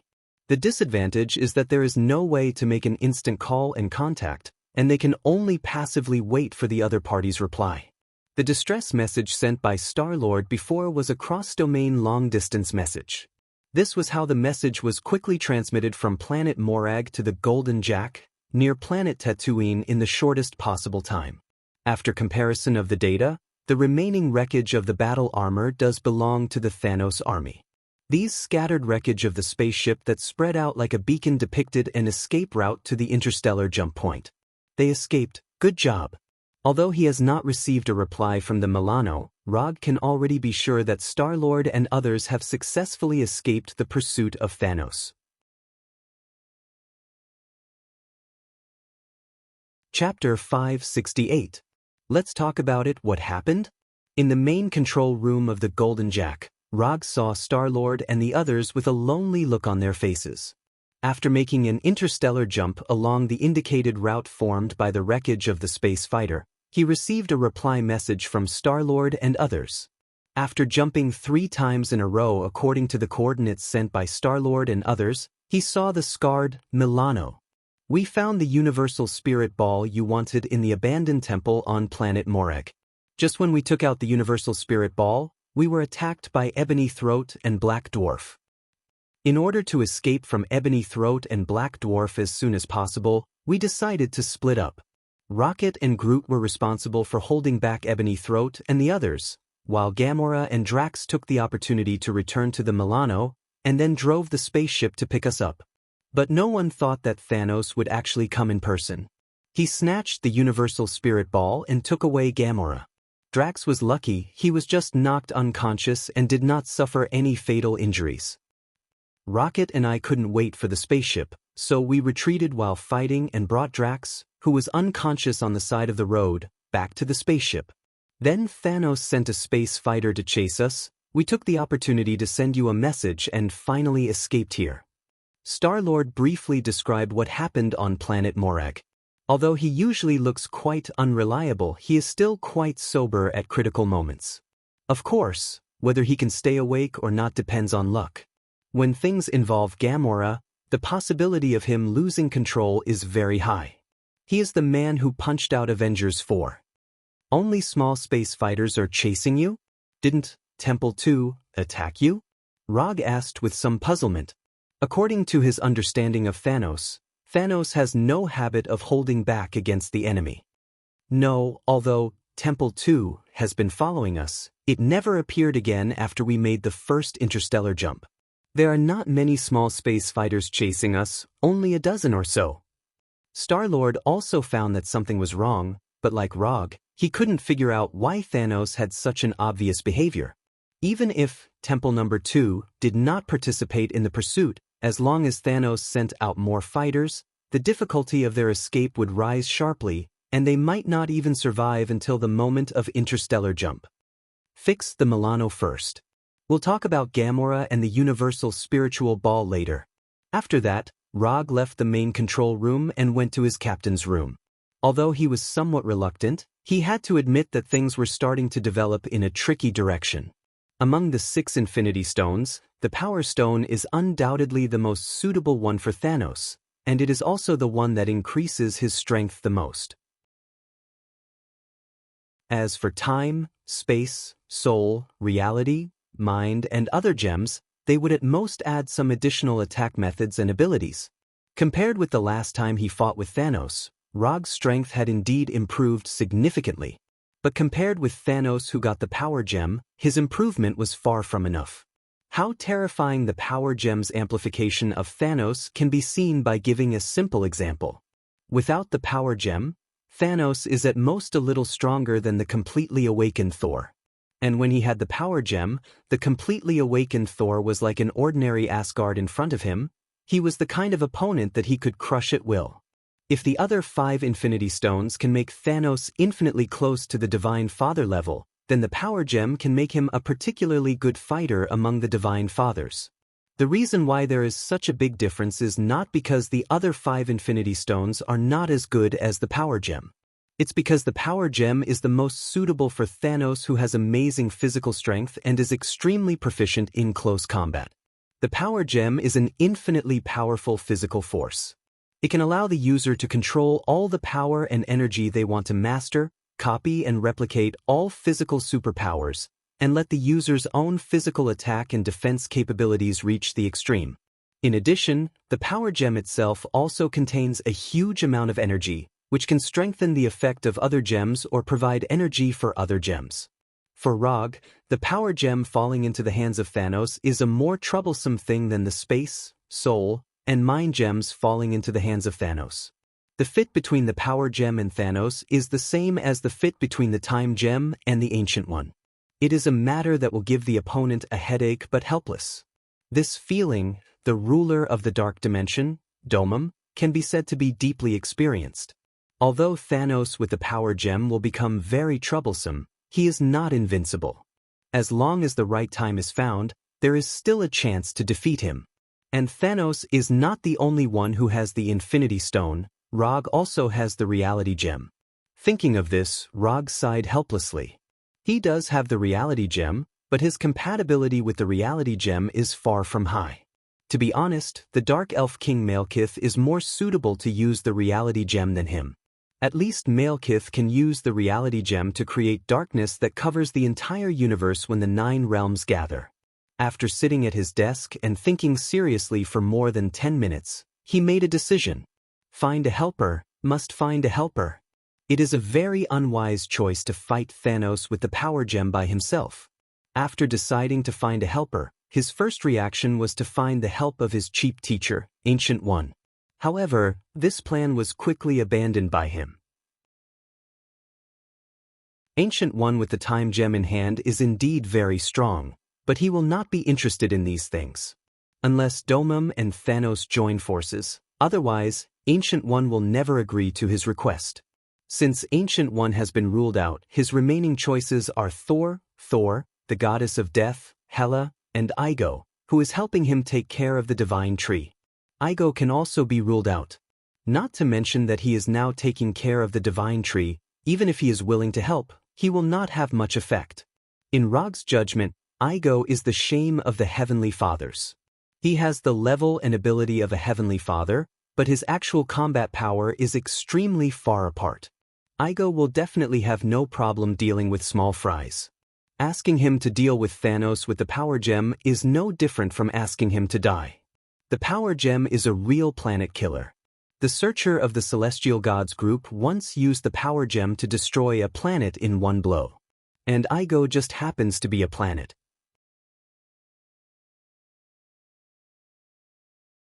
Chapter 569. Neither the Ancient One nor Igo were suitable, so there were only 2 choices, the goddess of death Hela and Thor. From a personal preference point of view, Rog wanted Thor to be his helper this time. In a state of extreme anger, Thor with the Storm Axe could seriously injure Thanos in his gem state. But the problem was that the current Thor could not enter this state of extreme anger at all. Although Odin and Queen Frigg had passed away, Asgard was still there, Loki and Thor's hammer were still there, and Thor was far from losing everything. In such a state, Thor could not exert the kind of peak combat power in Rog's memory. After thinking about it for more than 10 seconds, he finally gave up on the idea of asking Thor for help. In this way, the only person he could ask for help was the goddess of death Hela. In terms of strength, Hela was more suitable for this operation than Thor. But Hela's relationship with him was very ordinary, and he could not take out anything that Hela was interested in. If he remembered correctly, Hela should still be busy conquering Warnerheim and might not have time to deal with Thanos with him. I wonder how Warnerheim is now. However, with the sea god Njord and Gulwig, even if Hela had 2 armies of frost giants and flame giants, it would not be easy to take down Warnerheim. And Warnerheim not only had the army of Warner Protoss, but also the army of Asgard. Forget it, don't think about it, just go and ask. If she's willing, of course, it's best. If not, then forget it. Among the things he currently had, Rog could not find anything that could move Hela. and he did not want to give away his hard-earned collection. After making up his mind, he opened the portal to Muspelheim and came to the underground palace that once belonged to Sir. When he walked out of the portal, he immediately felt the enthusiasm of Muspelheim, and the ubiquitous heat waves instantly enveloped him. After casually casting a Adapt to the Environment spell on himself, he took his time to observe his surroundings. In general, the appearance of this underground palace was not much different from the last time he came, and it was still rough and primitive. The only difference was that the simple and unadorned stone throne had been replaced by a more exquisite metal throne. What was more interesting was that the style of this metal throne was exactly the same as the throne in the hall of Asgard's Golden Palace. She really can't forget it. Obviously, Hela never gave up on her coveting Asgard's throne. However, he did not know why she did not directly start a war with Asgard but attacked Warnerheim instead. According to Rog's limited understanding of Hela, he guessed that Hela planned to imitate the war with Odin thousands of years ago and conquer the countries in the 9 realms one by one before finally having an ultimate battle with Thor in Asgard. Of course, only Hela herself knew if this was really her plan. Although there was no way to confirm whether Hela really thought this way, Rog felt that his guess was very likely correct. Hela had conquered the 9 realms with Odin back then, but after the war ended, not only did she not receive the glory she deserved, she was also exiled by Odin. For the proud Hela, this was a humiliating experience that she could not forget even if Odin was dead. Therefore, it was very likely that she would choose to use this method of conquering the 9 realms again to prove to everyone that Odin did not choose her to inherit Asgard back then. What a wrong choice it was. Thousands of years ago, she had to work together with Odin to conquer the 9 realms. But now, she could do it all by herself. If some villains and ups and downs were added, this was definitely the template of a main character in a web novel. While he was thinking, a flame giant about twice as tall as Rog came in front of him with a puzzled expression. #yen*%yen %%. Although the flame giant's tone was polite, it was a pity that Rog could not understand a single word. No matter what, the flame giant was an intelligent race. It was normal for them to have their own language. Situations like the movies where all the intelligent races in the universe spoke English would only happen in movies. After casting a language proficiency spell on the flame giant, Rog asked casually, "Where is your queen?" "Her Majesty is commanding the war in Warnerheim. If you want to find Her Majesty, you have to go to Warnerheim." Although Rog had only been to Muspelheim once, all the flame giants here, without exception, had heard of his name and knew what he looked like.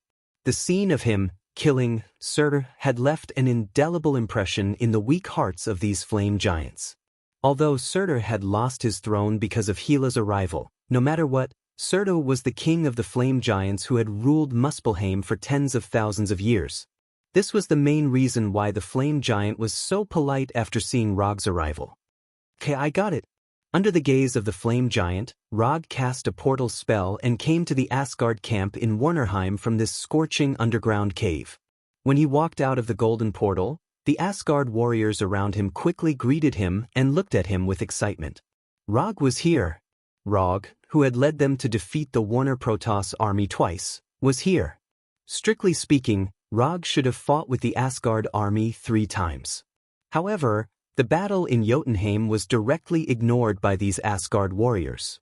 After all, that battle took place in Jotunheim, and the enemies were also frost giants and the undead army. It gave people a very different feeling. "Where is your commander? I have some personal matters to discuss with him."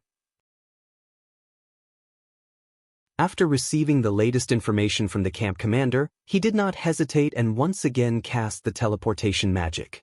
Warnerheim, in Hela's commander's tent. "You want me to help you deal with Thanos? If I remember correctly, I told you last time that when we meet again, I won't be so easy to talk to."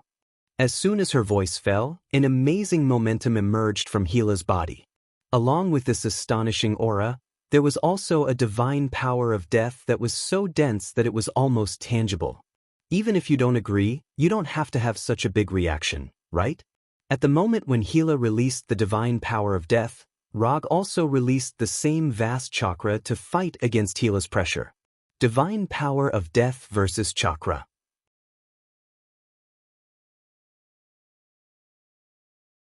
Chapter 570. Compared to the last time they met, Hila's divine power of death had improved significantly. The only uncertainty was whether this improvement was due to her loss to Rog in Jotunheim or a natural increase brought about by her talent. Fortunately, she was not the only one whose strength had improved significantly. Rog's strength had also improved significantly. While Hila had only released her aura and divine power of death, this action of hers still caused the frost giants and flame giants outside to enter battle mode immediately. Within a few seconds, a large number of flame giants and frost giants had gathered outside the commander's tent.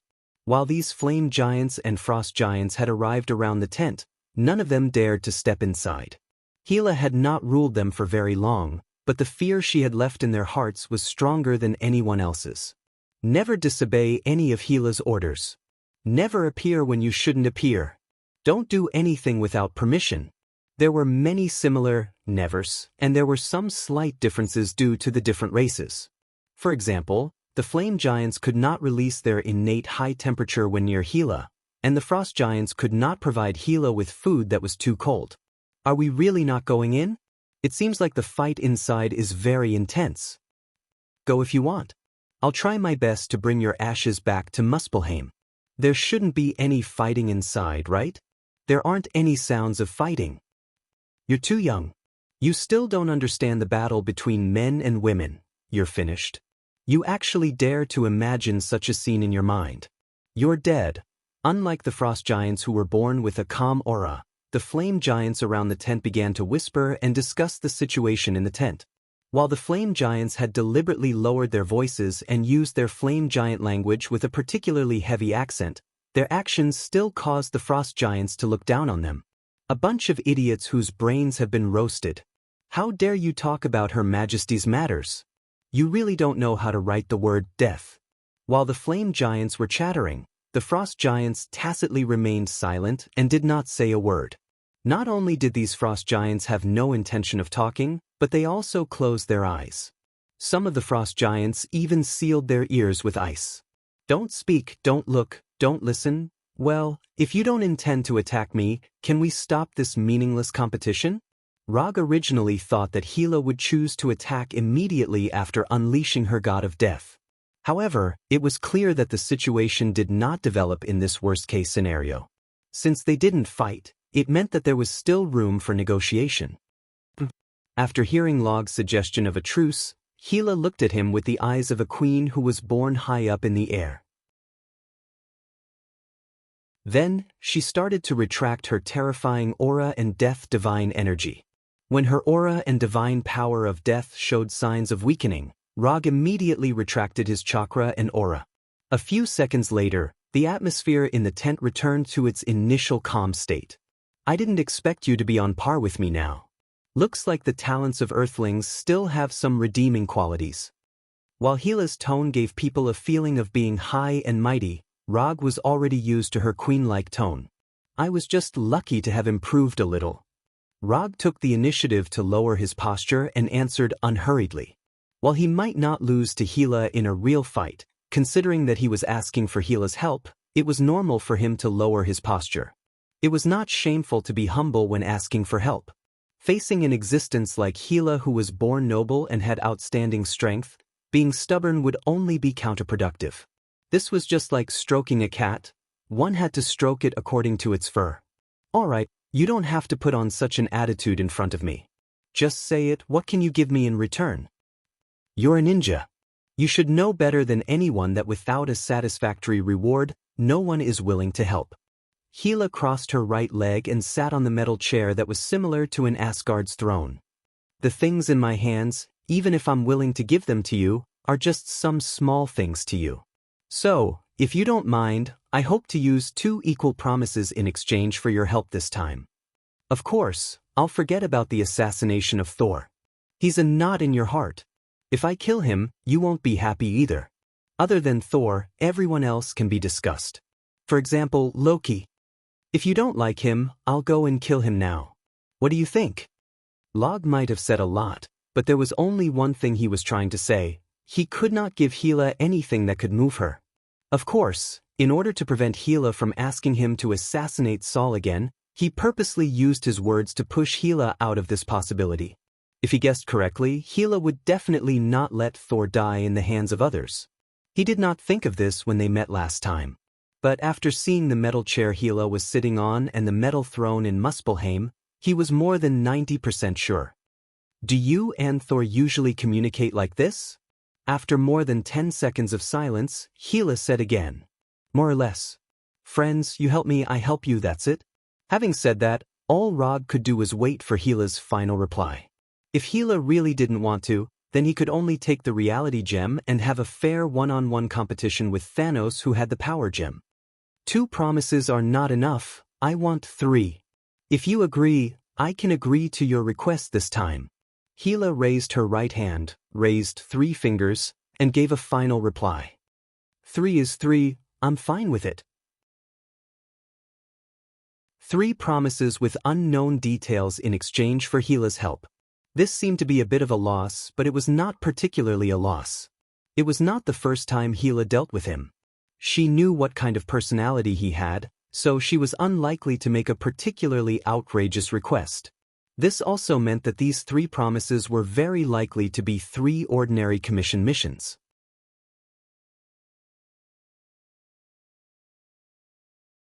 Chapter 571. If this is the case, Rog feels that he doesn't know if he has lost or not, but he has made a small profit. Perhaps this is the so-called, you may make a profit, but I will never lose. Then it's a deal. How do I contact you then? Although Gila agreed to his request, it was obvious that she was not likely to follow him all over the universe to find Thanos, so Rog directly asked for Gila's contact information. After saying this, it inexplicably reminded him of the feeling of asking a girl for her WeChat number. On this contact crystal, there is the communication magic circle and death divine power left by me. As long as you are still in this universe, crush it, and I can sense your location at any time. Of course, if you are willing to take the initiative to come and pick me up, I don't mind. After speaking, Gila cast space magic to summon a fist-sized green crystal and threw it at Rog casually. The green crystal drew a beautiful parabola in the air and fell in front of him with incomparable precision. After catching the green crystal, Rog put the crystal in the psychic scroll, then said goodbye to Gila, opened the portal and returned to the Golden Jack. Now that the helper has been found, the next thing to do is to find Thanos, who has gone somewhere. Although there is no information about the whereabouts of Thanos, Rog already has a suspicious target in his mind. Thanos' home planet, Titan Star. Although Titan Star has completely declined, Titan Star still has an irreplaceable important position in Thanos' heart. It is precisely because he witnessed Titan Star turn from a prosperous planet to a dead planet because of excessive population that Thanos had a crazy plan to eliminate half of the universe's population. So after getting the Power Stone, Thanos is likely to return to Titan Star with Gamora. In the original timeline, after Thanos captured Gamora, Star-Lord and others also went to Titan Star to rescue Gamora. As a result, they accidentally bumped into Tony and Doctor Strange's group. Finally, they had a battle with Thanos on Titan Star where they bullied Gamora with more people. In that battle, Tony and Star-Lord and others originally had a chance to win. Unfortunately, this opportunity was ruined by the impulsive Star-Lord, which eventually led to the death of half of the life in the universe. After thinking for a while, Rog made the decision to go to Titan Star. Even if Thanos is not on Titan Star, he will make Titan Star a battlefield for him and Thanos. This was not only to commemorate the Battle of Titan Star that had disappeared but also to minimize the collateral damage caused by the battle. Anyway, the civilization of Titan Star had been destroyed, and there was no other life on it. Even if he and Thanos fought fiercely there, he didn't have to worry about destroying the environment or affecting other innocent lives. Jack, calculate the repair time of the Milano and send the current coordinates to Noah of the Slave Hunters. Tell him to come over and tell him that I need his help. Although the battleship's AI system was called Sparrow, Rog still preferred to call it Jack. This Jack was not the Jack of the Golden Jack, but the Jack of Captain Jack Sparrow. Yes, sir. The mechanical synthetic voice of a man and a woman sounded immediately. After instructing Jack, Rog directly started training in the captain's room and took out the reality magic cube stored in the Taihuk treasure hall. Soon he will fight Thanos. If he can improve his own strength a little bit, he will improve it a little bit.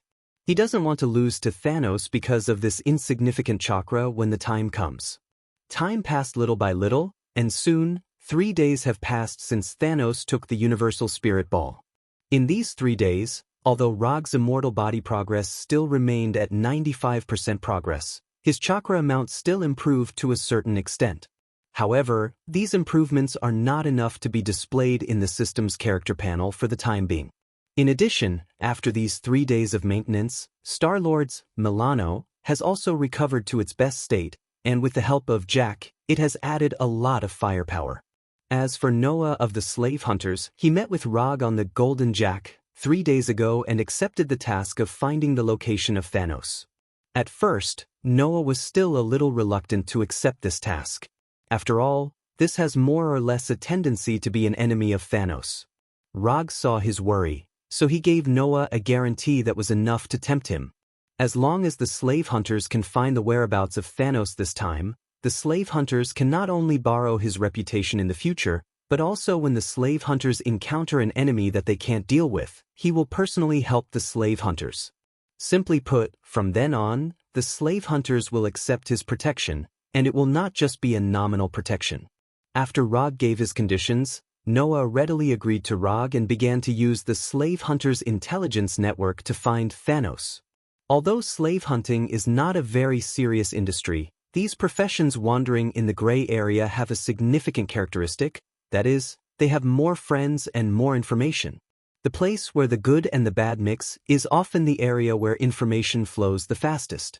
Noah did not disappoint Rog's expectations.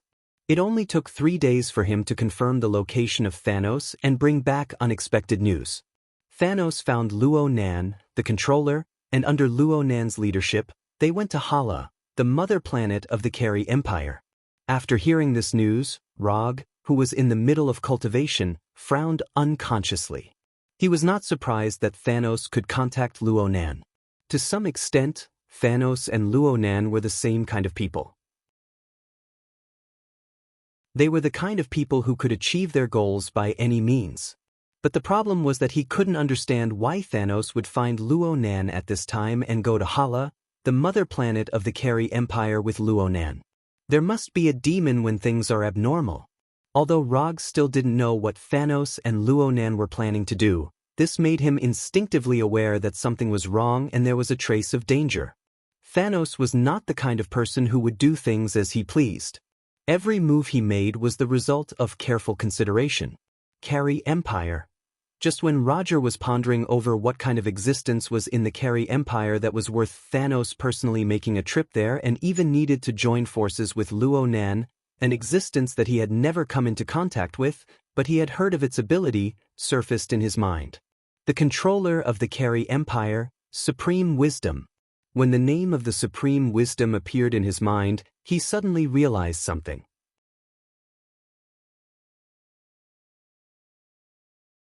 Chapter 572. The thing that Thanos Overlord wanted the most now was definitely the Infinity Stone. Especially after getting the Power Stone, his desire for the other 5 Infinity Stones would also be significantly improved. So at this time, Thanos Overlord went to the Carey Empire for the Infinity Stone. If Thanos Overlord just led his troops to Hala, the mother planet of the Carey Empire, although it was somewhat abnormal, it would make sense. Because no one could be sure that Thanos Overlord was not on a whim and intended to stage a crazy plan of kill half and leave the other half in the Carey Empire. But now he was not going alone or with his troops, but with Ronan, the Accuser, to Hala, which was very interesting. Don't look at Ronan because he lost to Rog and became the background of Rog's fame as the 4th Hokage. But in fact, Ronan did not lose to Rog twice, which led to a decline in his power and status in the Carey Empire. Now, he was still the supreme accuser of the Carey Empire's accuser group, holding the absolute power of the accuser group and controlling the frontline troops of the Carey Empire. If what Thanos Overlord wanted the most now was the Infinity Stone, then what Ronan wanted the most now was to completely destroy the Nova Corps and Xander. With Ronan's own strength, it was absolutely difficult for him to fulfill his wish. But now, the opportunity to fulfill his wish had come. Thanos Overlord, to be precise, had the Power Stone. Under the buff of the Power Stone, Thanos Overlord could completely destroy the entire planet with one blow like the Heavenly Gods Group Searcher. And this was the main reason why Ronan worked hard to find the Power Stone before. After combining these factors, a general idea emerged in Rog's mind. Thanos Overlord wanted to get the other 5 Infinity Stones, and he already knew the whereabouts of some of the gems. For example, the Space Stone was in Asgard, the Time Stone was in the hands of Sorcerer Supreme, the Mind Stone was in the head of Illusion, and the Reality Stone was in his hands. The whereabouts of these gems may be a secret for others. But for Thanos Overlord, who had been looking for the Infinity Stone, it was definitely not a secret.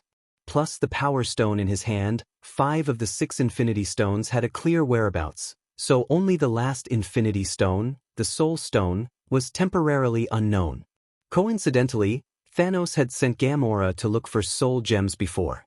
Although the news that Gamora reported back was that she did not find the soul gem, Thanos Overlord may not believe Gamora's statement.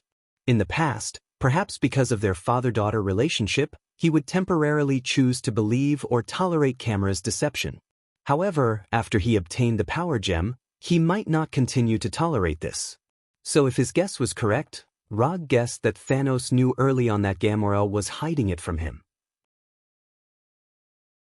And the reason why he looked for Luo Nan at this time was to find the whereabouts of the soul gem from Gamora's memory. Although Luo Nan was unable to search Gamora's memories, the Carey Empire's Supreme Intelligence could. As long as Gamora was brought before the Supreme Intelligence, the Supreme Intelligence would be able to find information related to the soul gem from Gamora's memories. Perhaps Thanos wanted to borrow Luo Nan's power to meet with the Supreme Wisdom. Of course, Thanos could also choose to directly attack the mother planet of the Carey Empire, Hala, and force the Supreme Intelligence to search Gamora's memory. But in this way, the time and energy needed to be consumed would also increase exponentially. Perhaps it was because of this consideration that Thanos Overlord and Luo Nan reached some agreements. For example, Luo Nan requested the Supreme Intelligence to search Gamora's memory, and Thanos Overlord helped Luo Nan completely destroy Xander.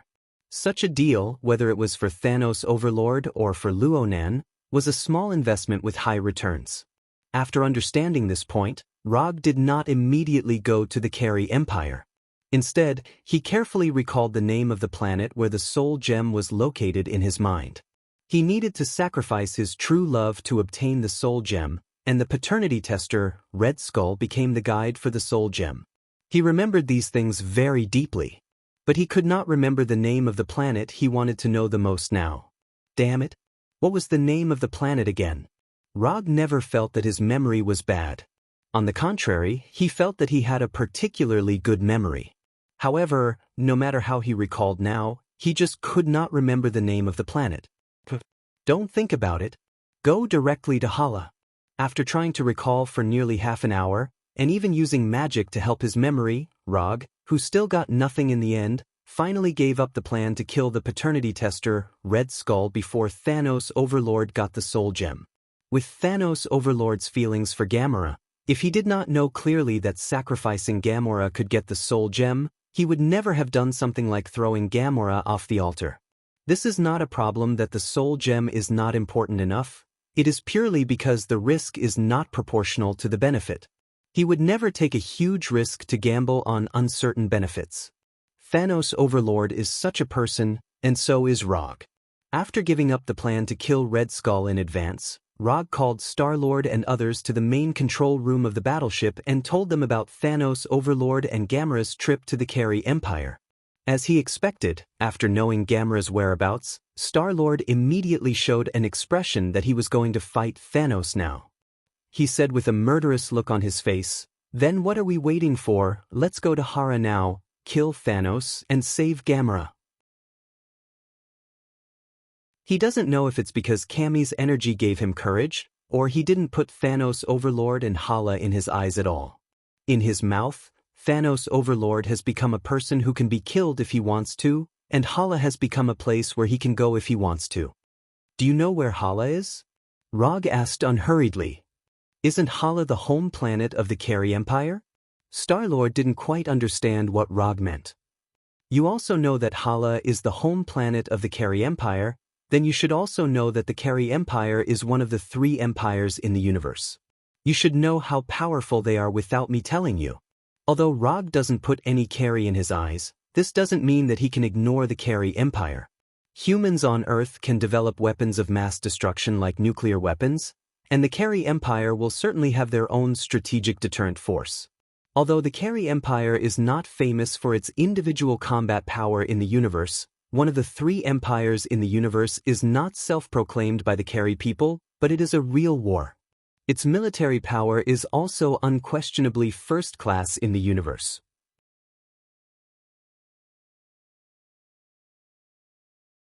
Chapter 573.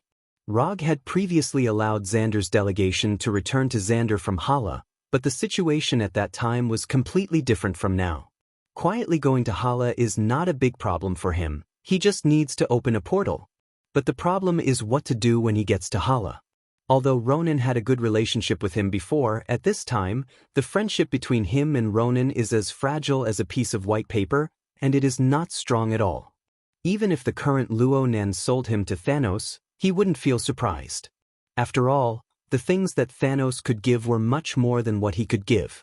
I know that the Carey Empire is very strong, but even if the Carey Empire is strong, we have to rescue Gamora, we have to rescue her from Thanos. Star-Lord's attitude eased a lot, but his plan to rescue Gamora did not change at all.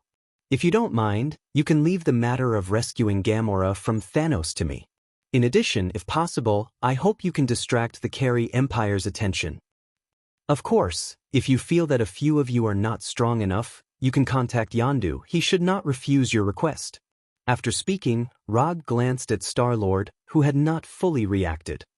Yondu? Will he be willing to help us? Although he was raised by Yondu, Star-Lord has no confidence in his adoptive father. If it weren't for the fact that he fought against Igo with Yondu before and eliminated some misunderstandings between them, he would still regard Yondu as the culprit who created his tragic life. If nothing unexpected happens, he will. Rog said in a certain tone. Okay, then I'll contact Yondu, but I'm not sure if he will agree. After a few seconds of silence, Star-Lord said embarrassedly. Then it's decided first. I will go to Hala to fight against Thanos and rescue Gamora. You and Yondu will be responsible for containing the Carey Empire's troops and Thanos' army. After I rescue Gamora, you can retreat. I will take care of the rest. Although Star-Lord and others are good bounty hunters, they are still a little too weak when fighting against Thanos. Even Star-Lord, who has awakened heavenly energy, can't help much when facing Thanos. Are you sure you can do it alone? He's the Mad Titan Thanos. Star-Lord didn't say anything, but Rocket asked with a little worry at this time. Don't underestimate a ninja from Earth, I am very strong. To Rog, saving Gamora wasn't a particularly important matter. For Star-Lord, Gamora may be very important, maybe even as important as his deceased mother. But from Rog's point of view, Gamora's most important value was that she knew where the soul gem was. Leaving Gamora with Thanos is no different from leaving the soul gem with Thanos. Although Roger couldn't remember which planet the soul gem was on, he remembered one thing very clearly. That was, Gamora was Thanos Overlord's true love and was the only person who met Thanos Overlord's sacrificial requirements. So whether it is to find out the whereabouts of the soul gem from Gamora, or to increase the difficulty of obtaining the soul gem for Thanos, he must rescue Gamora from Thanos.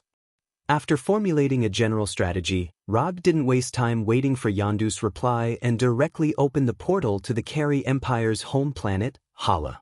In a small alley on Hala, a circular portal shining with golden sparks quickly formed. In the next second, Rog, who was still on the Golden Jack, came to this small alley that even the local Carey people didn't pass by much. After closing the portal, Rog psychically took out the universal language translator he had used before from the psychic scroll. After wearing it, he cast the transformation technique and became an ordinary carry with blue skin. After completing the disguise, he began to head to Ronin's mansion. The last time he came to Hala, he went to Ronin's mansion once. But this time, he did not directly open the portal in Ronin's mansion, but opened it in an alley not far from Ronin's mansion. The reason why he did this was to avoid an unexpected encounter with Thanos. Although he was ready to fight with Thanos, Planet Hala was not the battlefield he expected, and now the time was not particularly suitable. Sneaking in was the basic skill of a ninja. Even if Ronin's mansion had a large number of guards and various high-tech monitoring equipment, this still did not have any impact on Rog's sneak. Without much effort, he came to the interior of Ronin's mansion and walked toward the target of his perception. Before entering Ronin's mansion, he deliberately used chakra perception to perceive the situation of the mansion in detail. Thanos was not there. Ronin was not there either. Although there were a lot of life signals in the mansion, none of them could really attract his attention. To be precise, it couldn't be said that there were none. Although he did not perceive the life signals of Thanos and Ronin, he perceived a life signal that he had seen before. Nebula, another adopted daughter of Thanos. Unlike Gamora, who hated Thanos, Nebula had a sick worship for Thanos. Although it was Thanos' decision that caused her to become a half-human, half-machine existence, she did not resent Thanos because of this. Instead, she regarded Gamora as the target of hatred. Because he did not pay special attention to Nebula's news before, Rog was not sure whether the current Nebula was the one who worshipped Thanos or the one who regarded Gamora as her sister. But no matter what state Nebula was in now, it did not prevent him from seeing Nebula now. Nebula's current life signal state was very wrong, which reminded him of the scene when Thanos used Nebula's life to threaten Gamora. After avoiding the patrolling guards, Rog came to the room where Nebula was without alerting anyone. Strictly speaking, this was not a room, but a prison located in the basement of the mansion. Or rather, it was an interrogation room. After dealing with the guards at the door, Rog entered the interrogation room and saw Nebula, who was dismembered. Where did Thanos and Gamora go? Rog asked slowly as he came in front of Nebula, who seemed to have been disassembled into parts and was floating in the air. You are Rog? Nebula asked weakly after looking up and down at Rog, who had removed the transformation technique's effect with her mechanical right eye. Yes, it's me. Where did Thanos and your sister Gamora go? Rog repeated the question.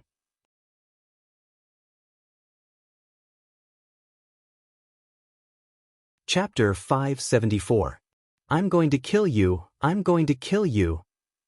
After hearing Rog's answer, Nebula, who couldn't move, suddenly became extremely agitated, shouting at Rog as if he had met an enemy.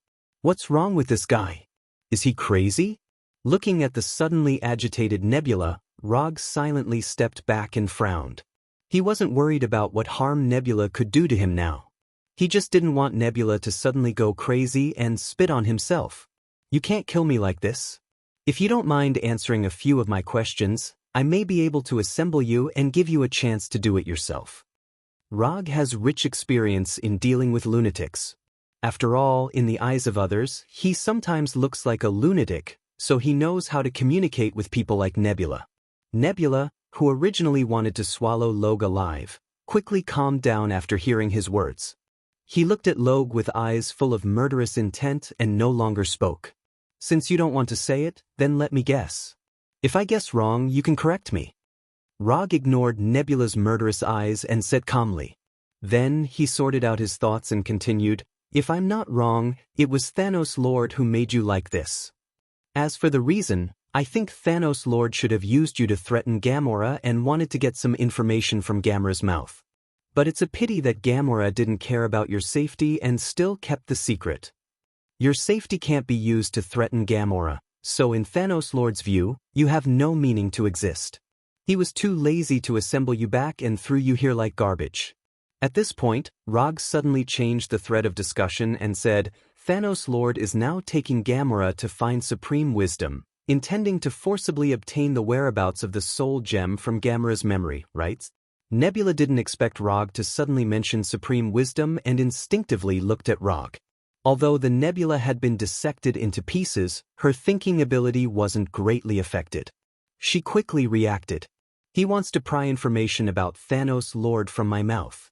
Nebula, who thought she had seen through Rog's plan, showed a disdainful expression, snorted with a nasal sound, and then became completely silent. You're indeed Thanos Lord's adopted daughter. Your reaction is very fast. Rog praised Nebula. However, just as Nebula was about to mock Rog for his simple probe, Rog continued, your reaction is indeed very fast, but your expression has already told me the answer. Your subconscious expression just now has already betrayed your true thoughts. So, thank you for your cooperation. Looking at the stunned Nebula, Rog did not do anything. He left the cell and headed towards the Kree Empire's Great Hall, where the Supreme Intelligence was located. Now he could basically confirm that his previous guess was correct. Thanos Lord really tried to use the ability of Supreme Wisdom to forcibly read Gamora's memory. Because of this, Thanos Lord found Ronan, who was in charge of the frontline command, and reached a cooperation agreement with Ronan. Although he had figured out Thanos Lord's plan, Rog was not happy at all at this time.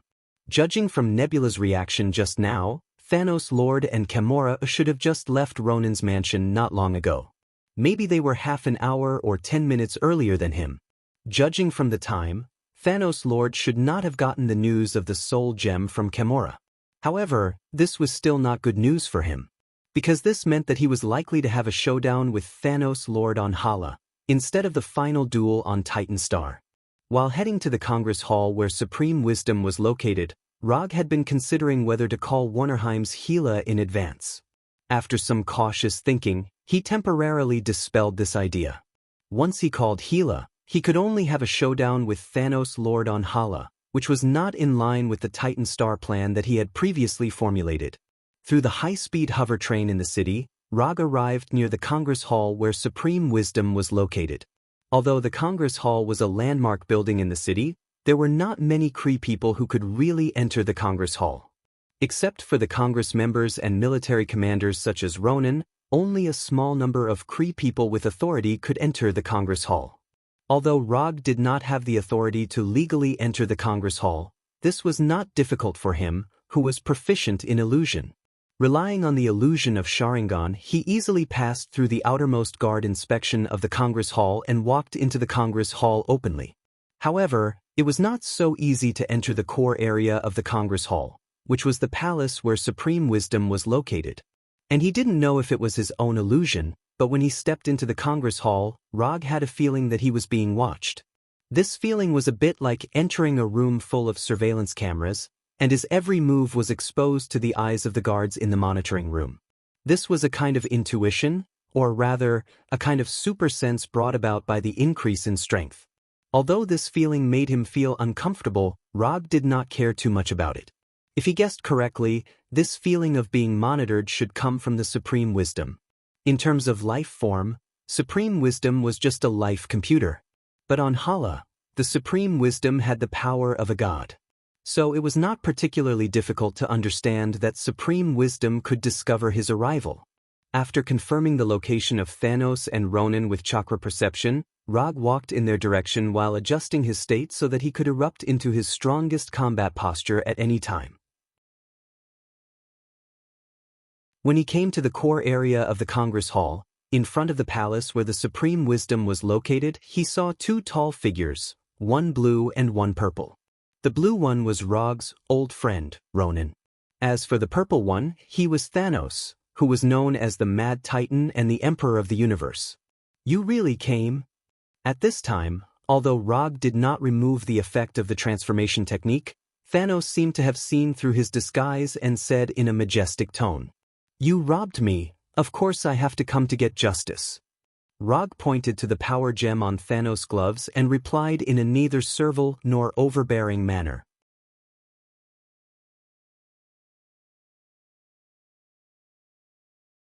Chapter 575.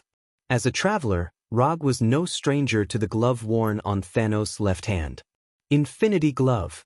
Whether it was the color or the style, even the position of the power gem, it was exactly the same as the Infinity Glove in his memory. However, one thing was different from what he remembered. That was, the infinity glove in Thanos' hand should not be the one made by Dwarf King Ai Chui. If it was in the normal timeline, Thanos threatened Dwarf King Ai Chui with the lives of more than 300 dwarves on Nidavi, and let Ai Chui create the infinity glove that could withstand the power of 6 infinity stones. But now, the dwarves of Nidavi are still living well and have not been threatened by Thanos. Although the infinity glove used by Thanos at this time was not made by Dwarf King Ai Chui, Rog did not doubt the quality of this infinity glove. Thanos was crazy, but he was also a very cautious person. He would never use a fake and inferior product that did not pass the quality test. The last time we met on Sokka, I had a feeling that you seemed to know me very well, so I asked people to investigate you, including your experiences on Earth. But the feedback is that you are just an ordinary Earthling. Having said that, Thanos paused for a moment, and then continued, "No, you are not ordinary at all. It took you less than 10 years to grow from an ordinary person to a famous person in the universe. Your growth rate, even looking at the whole universe, is definitely among the top, which makes me even more curious about how you did it," Thanos said in a declarative tone while slowly walking down the stairs, and finally came to a place only 3 meters away from Rog. "I'll accept your compliment." Looking at Thanos, who was close at hand and obviously taller than himself, Rog replied with an indifferent face. "If we didn't have different positions, we might have been friends. However, it's a pity." Although Thanos said it sincerely, Rog had no intention of becoming friends with Thanos. What a joke. Thanos is a ruthless person who can even throw his true love off the cliff in order to achieve his goal. Being friends with such a person, you don't know when he will backstab you. "No, it's not a pity at all," Rog replied in a serious tone. If someone else spoke to him in this tone, Thanos Overlord would definitely use his fist to tell the other party what it meant to respect the strong. However, the person who said this to him was Rog, which made him temporarily dispel this idea. Although Thanos and Rog had only fought once, that fight left a very deep impression on him. Susanoo, Flying Thor Chop, Odama Rasengan, Wood Human Jutsu, Wood Dragon Jutsu. These powerful ninjutsu that have never appeared in this world not only aroused the long-lost curiosity of Thanos, but also made him have a strong interest in Rog, a ninja from the Earth. Since that battle, Thanos began to collect information about him intentionally, and even sent people to Earth to collect information. Let's cut to the chase. If I'm not mistaken, other than seeking justice, you're here to rescue Gamma, right? Thanos Overlord put away the relaxed look on his face and said with a serious face, "You're right, so let's fight directly." As soon as his voice fell, Rog's right hand condensed an Odama Rasengan with a diameter of 1 meter and attacked Thanos Overlord with lightning. With a distance of less than 3 meters, as long as his right hand gently pushed forward, he could hit the Odama Rasengan on Thanos Overlord. Rog's shot was as fast as thunder, but Thanos Overlord's reaction was not slow either. The madly rotating Odama Rasengan had just formed, and Thanos Overlord's huge right fist smashed towards his head. Boom! In the blink of an eye, the Odama Rasengan and Thanos Overlord's right fist fiercely collided together. The eruption of chakra turbulence instantly formed a terrifying storm, blowing Rog and Thanos Overlord away at the same time. Breaking the Odama Rasengan with one punch, this kind of thing can only be done by Thanos Overlord with his physical strength. Taking advantage of being blown away by the chakra turbulence, Rog opened the Byakugan specially prepared for Thanos Overlord. Byakugan open. Before the person landed, his vision was switched to the supervision unique to Byakugan.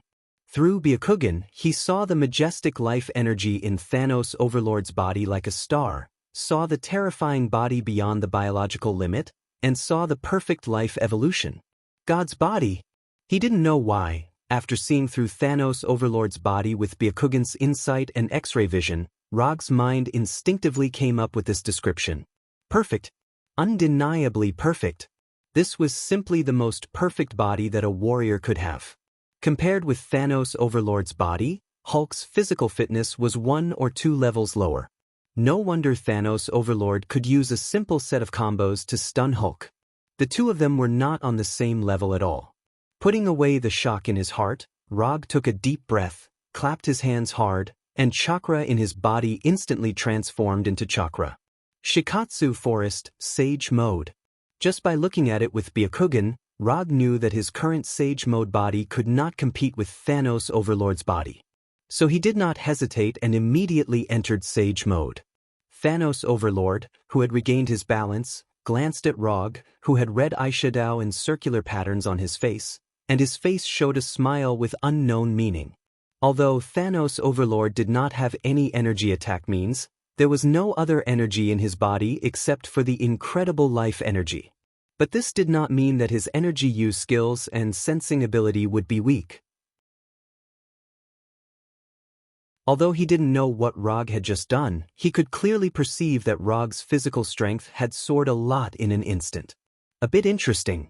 After perceiving that Rog's physical strength had soared a lot in an instant, Thanos Overlord did not hesitate and immediately attacked Rog. The distance of more than 10 meters passed in the blink of an eye. Thanos Overlord's huge right fist once again appeared in front of Rog. Facing Thanos Overlord's attack, Rog did not intend to dodge or use ninjutsu at all. He also raised his right fist and met Thanos Overlord's right fist head-on. Boom! The two fists, one big and one small, fiercely collided together, and a shock wave visible to the naked eye gushed out from the two fists like a storm. Rog's right fist did not retreat at all, but the difference in size made him fall into an invisible disadvantage. The floor under his feet shattered inch by inch, and a round pit more than 1 meter long appeared on the ground.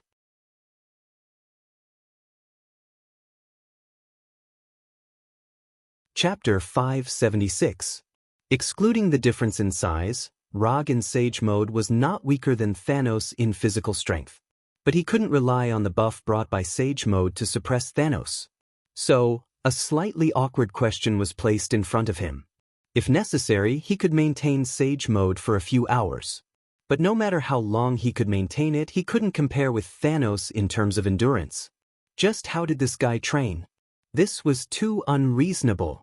Although Rog didn't know other Titan people, he could be 100% sure that Thanos' physical fitness was definitely not the normal physical fitness of Titan people. If every Titan had such abnormal physical strength, the universe would have been ruled by Titan people long ago. The physical strength gap between Thanos and other Titan people may be greater than the gap between Thor and other Asgard people. Compared with the last time, you have improved a lot. You can actually block my full blow. Thanos didn't expect that Rog, who was physically weak when they met last time, could actually compete with him in physical strength this time. You want to beat me down with one punch? Aren't you looking down on me too much? As he spoke, Rog mobilized the immortal technique chakra in his body and silently cast a buff type of physical technique. Immortal technique, monstrous strength. The physical strength that had reached the limit, under the buff of immortal technique, monstrous strength, increased a little bit, allowing Rog to burst out with power that exceeded the physical load. Break for me. With this power that exceeded the physical load, Rog successfully pushed back Thanos' right fist, making Thanos uncontrollably take a few steps back. Without having time to feel the tingling from his right arm, Rog came forward like a ghost and came in front of Thanos, who had not yet recovered his balance. Soft fist 8 trigrams 64 palms. Under Thanos' surprised gaze, Rog turned his fist into a palm. His two arms were like a Gatling gun that madly discharged bullets, hitting him one palm after another. After that punch, Rog completely dispelled the idea of using steel fist to deal with Thanos. 8 palms, 16 palms, 32 palms, 64 palms. At this time, Rog showed the fastest fist speed since he mastered the soft fist. In less than a second, all 64 palms of the 8 trigrams were vented on Thanos. Since there was no energy other than life energy in Thane Overlord's body, the focus of his 8 trigrams 64 palms this time was not to cut off the energy flow in Thane Overlord's body, but to destroy the key muscles and nerves needed to move the body. Although the body structure is not exactly the same, in any case, Thanos has 2 arms and 2 legs like the people on Earth. The general principle of activity is still the same. After hitting the 8 trigrams 64 palms on Thanos, Rog did not stop attacking, but added an ultimate skill. 8 trigrams, Mountain Breaker. Chakra, which was infused with natural energy, gushed out of his right palm like a laser and instantly hit Thanos' chest. Boom! A dull thump sounded like a war drum. The tall Thanos flew like a baseball to the palace where the Supreme Wisdom was located and hit the nearly 20-meter-high metal gate heavily. When Thanos hit the metal gate, Rog finally breathed a sigh of relief and shook his right hand that was tingling and slightly numb. Although Thanos was hit, he was not happy at all. The melee fight just now not only did not let him see the hope of winning, but it also made him realize the huge gap in physical fitness between himself and Thanos. Sage Mode plus the 95% development of the Sage body barely tied with Thanos Overlord's physical fitness. This was bad news for him who was trying to seize Thanos' power gem. Although he just hit Thanos and hit the 8 trigram 64 palms on Thanos' body, he still had no idea how much power the 8 trigram 64 palms could exert. And in terms of difficulty, the Thanos just now was not even as tricky as the Sokka star. Now Thanos was not holding the huge and powerful double-edged sword, nor was he wearing the armor with amazing defense. He was not at his peak state at all. More importantly, Thanos just now did not use the power gem at all. Commander Luo Nan witnessed the entire process of Luo Gu and Thanos fighting. Although he was wearing a full set of armor and was holding his famous weapon, the omnipotent weapon, Warhammer, he didn't have the slightest intention of joining the battle. Not only that, after the battle between Rog and Thanos began, he also used his authority to stop the guards who tried to arrest Rog, so that the two of them had an undisturbed fighting environment. After hitting Thanos, Rog did not continue to launch attacks. Instead, he used the Byakugan to carefully observe the state of Thanos to confirm the final effect of the 8 trigrams 64 palms. After carefully examining the internal situation of Thanos' body, he sighed helplessly. The 8 trigrams 64 palms that could cause serious, internal injuries to the enemy did not show the power it should have at this time. Some damage to the internal organs and meridians did appear in Thanos' body, but these internal injuries were far from serious. They could not achieve the effect of destroying the enemy from the inside of the body. Within a few seconds, Thanos reappeared in front of Rog, standing at the top of the stairs and looking down at him. Plan A was declared a failure. Plan B began. After muttering in his heart, Rog took out the necessary prop ring to cast the portal magic in front of Thanos and put it on his right hand. After seeing Rog take out the ring, Thanos did not attack him but let him cast the portal magic.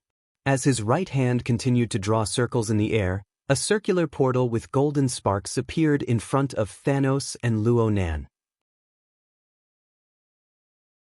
When the portal was completely formed, Rog crushed the contact crystal given to him by the goddess of death Hela. Crushing the contact crystal was to tell Hela the location, and opening the portal was to let Hela come over as soon as possible. Of course, when Hela would come over, Rog himself was not sure. The entrance of the portal was the tent where he met Hela last time. From the scene at the other end of the portal, the tent was still there, but Hela was not in the tent. After inputting enough magic to maintain the portal for more than 10 minutes, Rog once again set his eyes on Thanos. Thanos would never watch him summon helpers, so before Hela arrived, it was still a fair one-on-one duel between him and Thanos. Mangekyo Sharingan, open.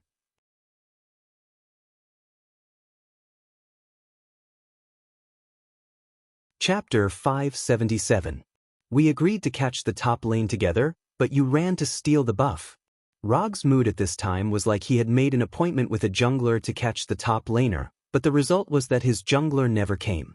If it was in the game, at this time, he would silently label his jungler as a cheater, and then decisively return to his own defense tower and patiently wait for the next opportunity.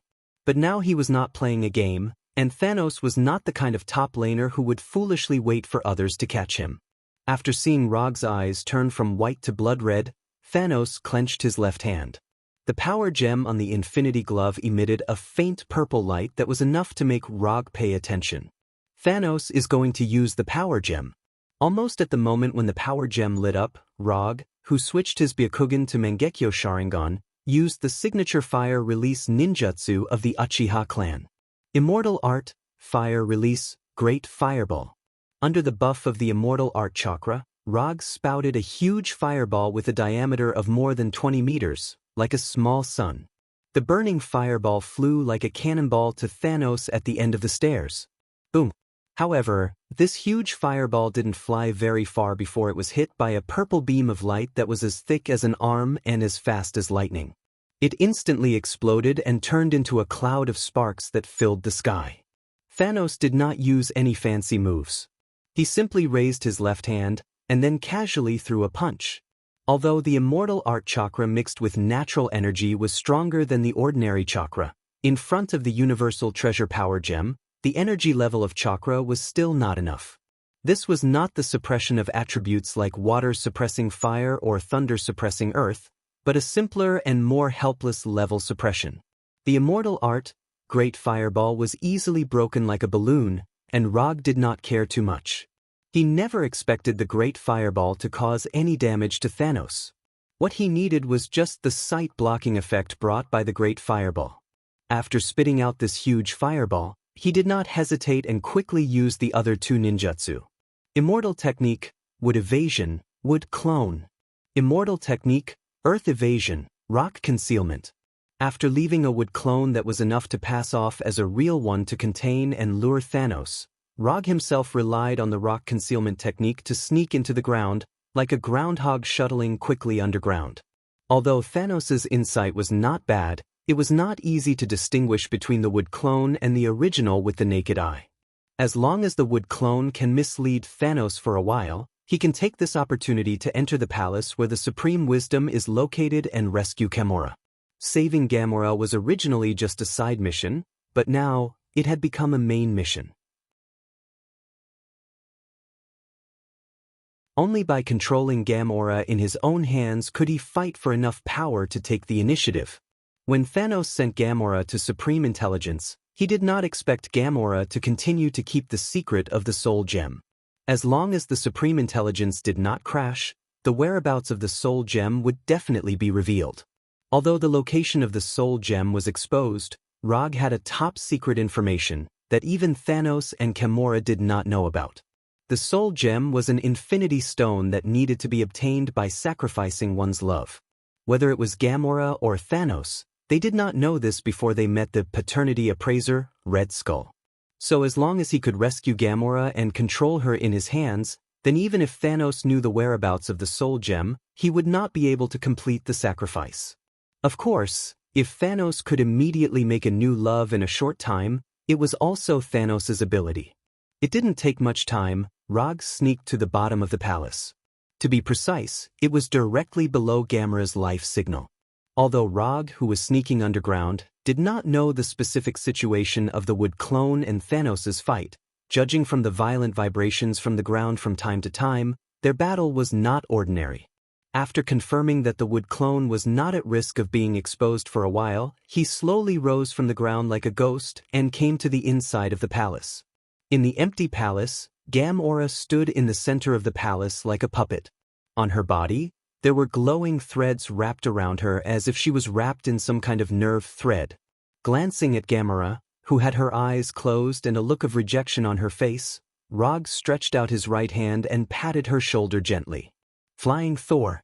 Leaving the Flying Thor on Gamora was not to save her, but to prepare for the worst-case scenario.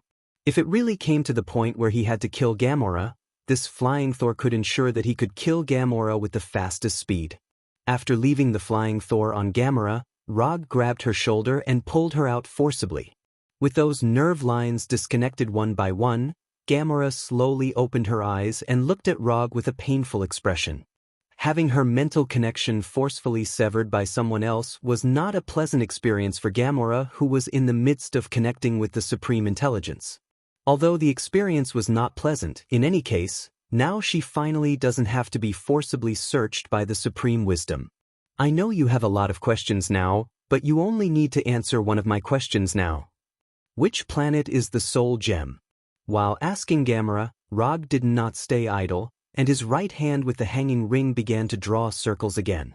Womer, the Soul Gem is on Womer. Gamora did not hide anything and said quickly, "Okay, I see, you can go now." After speaking, Rog gently pushed Gamora into the newly formed portal. Before Gamora could react, she had fallen into an abandoned planet that she was familiar with. Titan Star. Rog did not send Gamora back to the Golden Jack, but sent her directly to Titan Star. This is the communicator. Contact Star-Lord yourself. When the portal shining with golden sparks was about to disappear, Rog's voice sounded again, and he threw out a black communicator. After doing all this, he turned his head to look at the empty hall above and said slowly, "The show is over, it's time to show your face." "When did you find out?" A voice with no gender at all sounded in the palace. At the same time, a virtual projection of a huge head appeared above the hall. "I found out not long after entering the Congress Hall. Your gaze was a bit too blatant."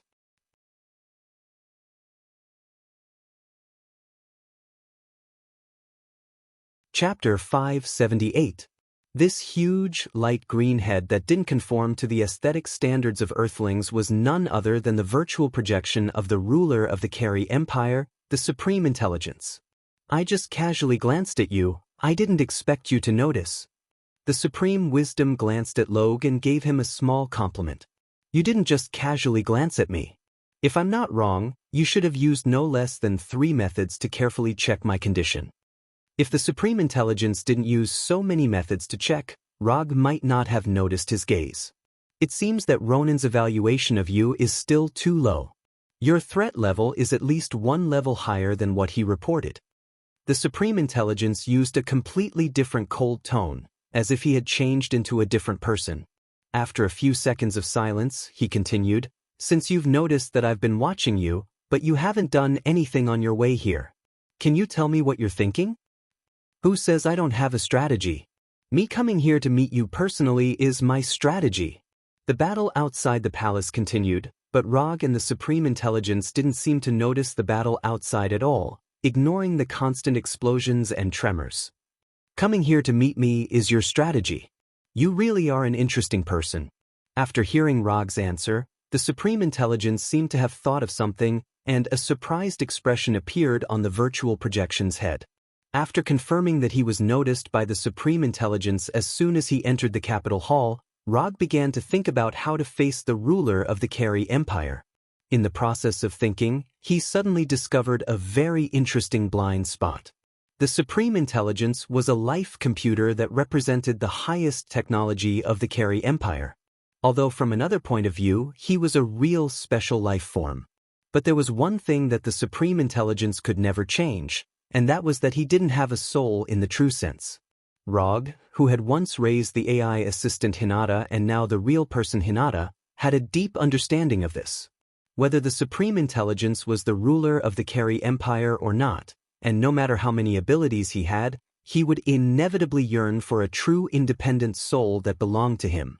This had nothing to do with the way of thinking or wisdom, it was purely an instinct of life to pursue completeness. On this point, Hinata, who was once an AI, showed an extreme desire for a real body. And for the Supreme Intelligence, this desire to return life to completeness evolved into a yearning for a soul. With that in mind, Rog made sense of everything that had happened. Why was he able to enter the heavily guarded Congress Hall so easily? Why did the Supreme Intelligence of the Carey Empire not react when he was fighting with Thanos? Why was he able to come here so easily and take away camera without any hindrance? Everything pointed to one obvious fact, which was that the Supreme Intelligence was also interested in the Soul Gem. Thanos wanted to obtain information about the Supreme Intelligence's ability, so he found Ronan's ability to use the Supreme Intelligence's ability to use his ability. For this reason, he reached an agreement with Luo Nan and obtained the help of the Supreme Intelligence. However, Thanos ignored one thing. In other words, he knew that the Supreme Intelligence would be interested in the Soul Gem, but he was not worried that the Supreme Intelligence would take away the Soul Gem. Perhaps Thanos was confident in his own strength, so he was not worried that the Supreme Intelligence would take away the Soul Gem. The Supreme Intelligence also saw this, but in front of Thanos, who had the Power Gem and had landed on the surface of Hara, the Supreme Intelligence did not dare to show his ambition. After all, the power gem was a true planet killer. At this critical moment, the arrival of Rog gave the Supreme Intelligence a chance to sit and watch the two tigers fight. Checking Rog's true state was to confirm whether Rog had the strength to fight Thanos head-on. Letting Rog take Gamora away so easily, on the one hand, to make the battle between Rog and Thanos more intense, on the other hand, it was to let them leave Hara. No matter who the final winner was, with the whereabouts of the Soul Gem and the supreme intelligence of the Carey Empire's army, they could occupy the absolute initiative. Even in the worst case, it was nothing more than sending the Carey Empire's army to besiege Rog and Thanos. You are also a very interesting computer. Among the artificial intelligence, you are the most ambitious one. For the Carey people, the supreme intelligence was their monarch and a great existence that they needed to respect at all times. But for Rog, the supreme intelligence was an advanced life computer, which was no different from the artificial intelligence coded by Tani. You are the first person who dares to talk to me in this tone on Hara. The supreme intelligence's tone became extremely cold, and energy machine guns hidden in the dark suddenly rose in the empty hall, and the muzzles were all aimed at Rog without exception. Although he was indeed a life computer, the Supreme Intelligence was extremely disgusted by others who associated him with those inferior artificial beings. As far as he was concerned, this was a blatant insult. Rog was not surprised by the Supreme Intelligence's reaction. This was the same as humans in a strict sense, were also apes, but they did not like to be treated as animals. Okay, you don't have to put on such a look to intimidate me. If you have the ability, open the door of the palace. I guess Thanos wouldn't mind having a good chat with you. Thanos may not mind the Supreme Intelligence having some thoughts about the Soul Gem, but he absolutely could not tolerate the Supreme Intelligence's behavior of giving Gamora to Rog in order to let him fight with Rog. In Thanos's eyes, what was true love? It was that this person could only be killed by him. Except for himself, anyone who tried to hurt his true love would suffer his cruelest revenge. In this regard, the original ruler of Sokka Star, Gao Tianzuan, was a good example. Gao Tianzuan just treated Gamora as a slave gladiator and arranged a fight for her, and then lost the Sokka Star that he had been operating for many years. He could only leave Sokka Star like a defeated hound. Rog's voice full of disdain slowly sounded in the hall, but the Supreme Intelligence did not show any signs of shooting or opening the door of the palace. If you don't have the courage to shoot, don't take out the gun. Not only will it not make you look domineering, but it will also reveal your weakness and timidity.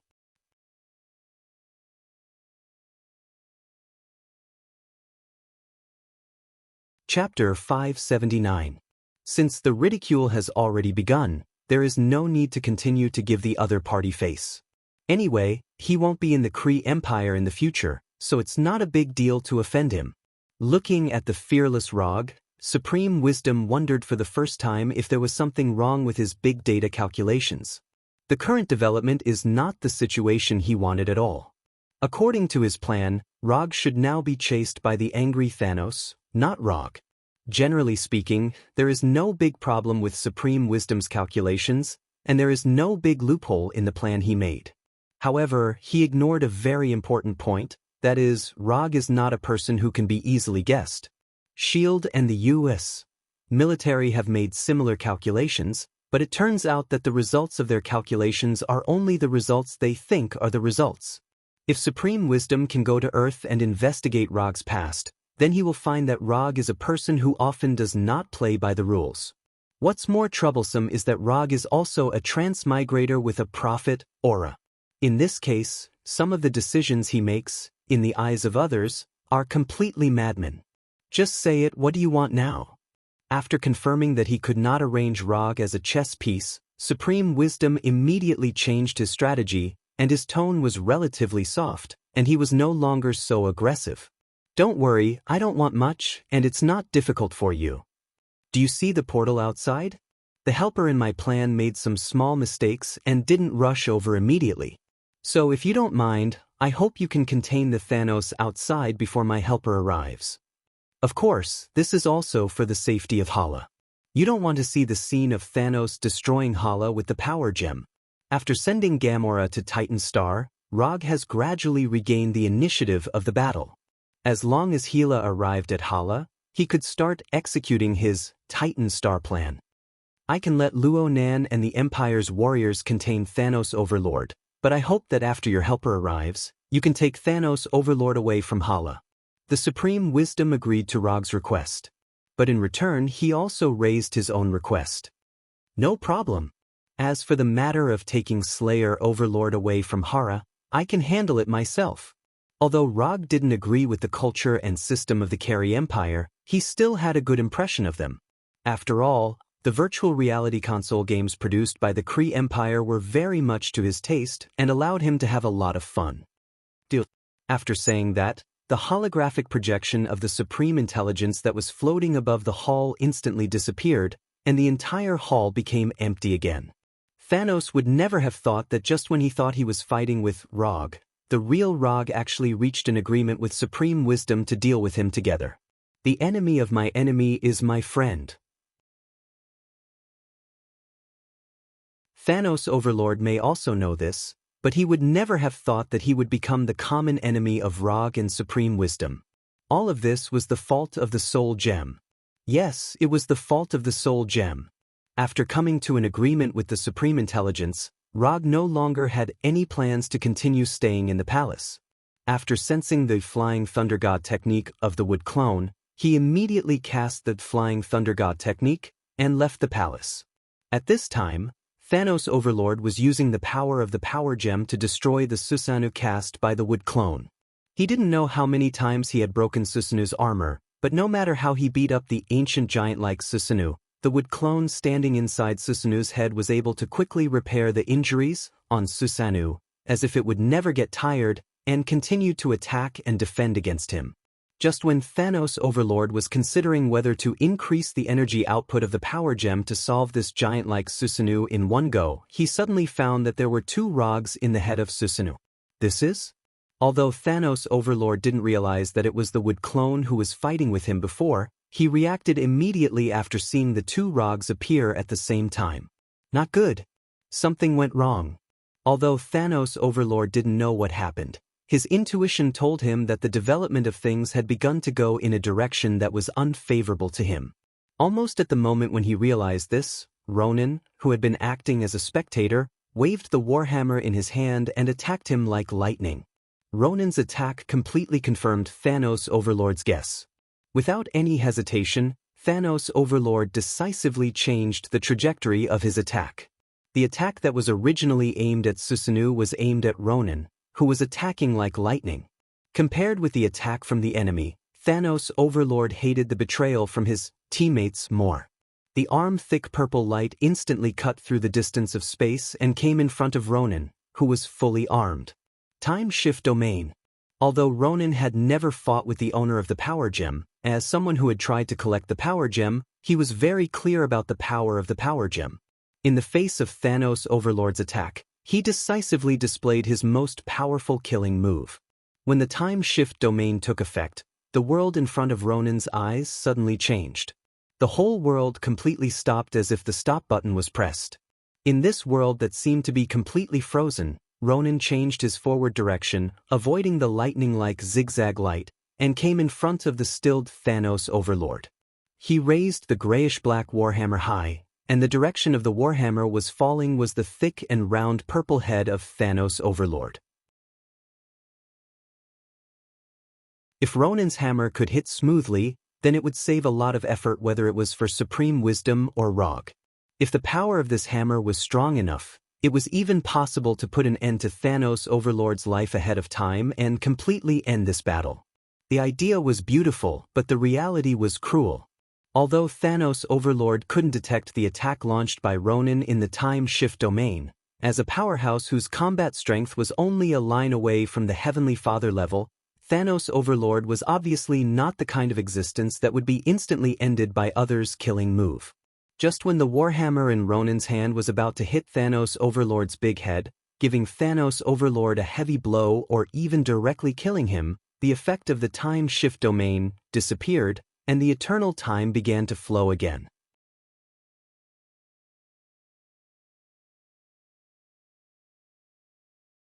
Chapter 580. Time Movement Domain is one of the few powerful moves that involve the power of time, and it can even be regarded as a divine skill. However, any skill has its own limitations, and the most fundamental rules of a world will not allow things without any defects to exist. Even a universal treasure like Infinity Stone needs to operate according to established rules, and it cannot completely ignore the rules. As a powerful move born by chance, the limitation of the time shift domain was that this move could only achieve a certain miraculous dodging and movement effect by relatively extending one's own timeline.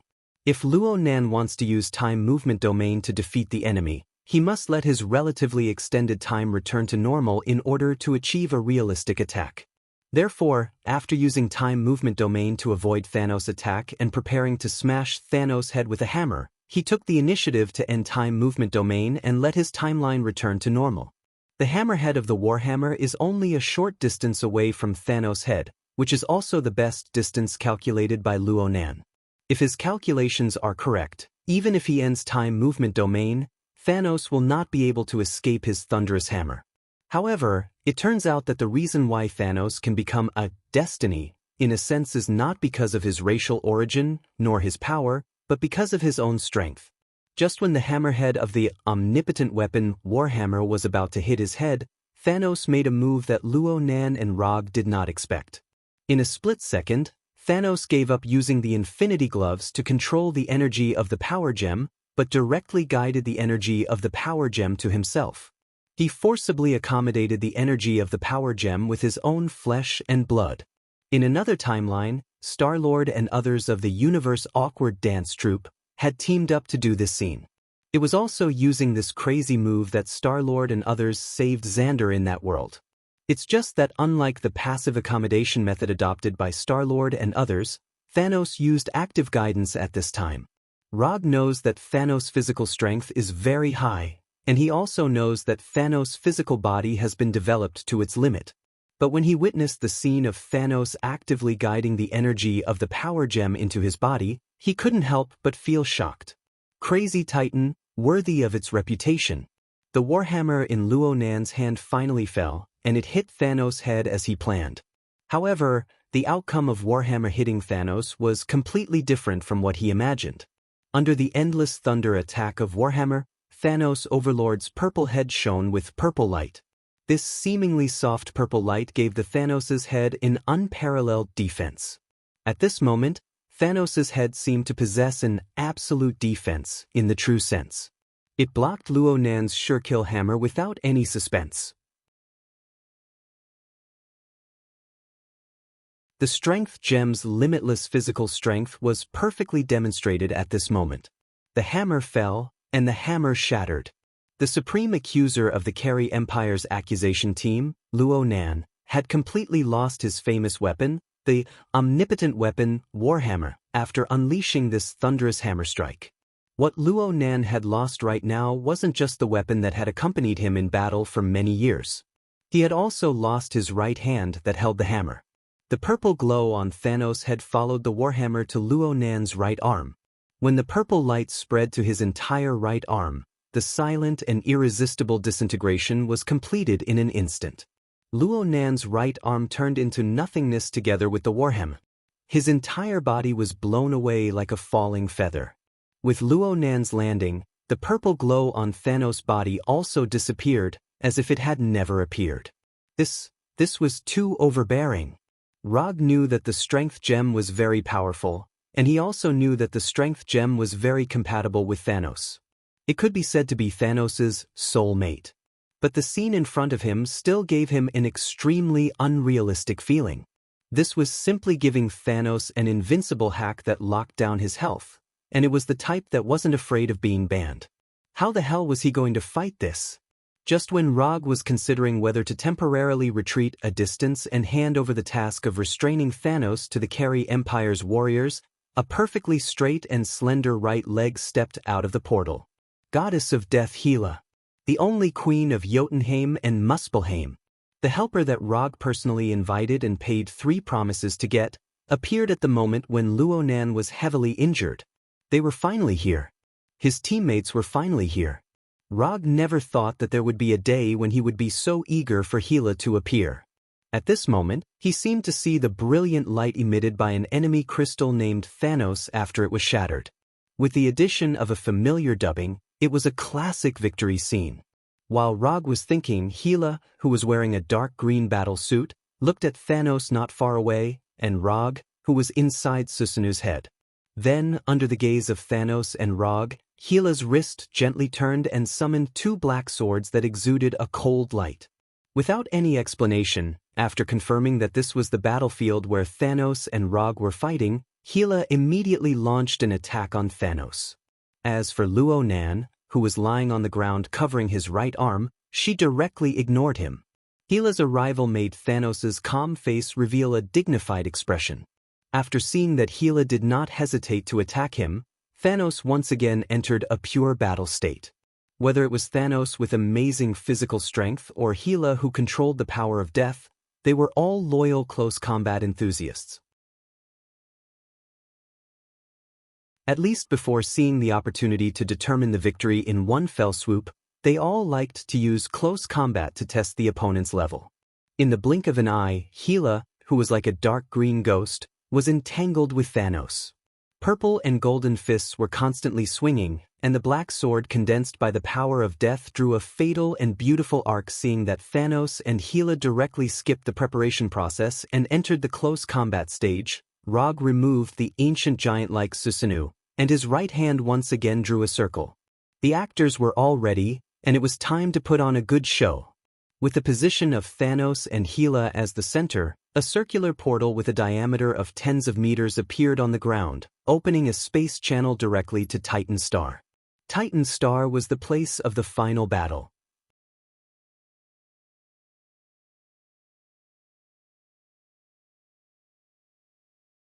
Chapter 581.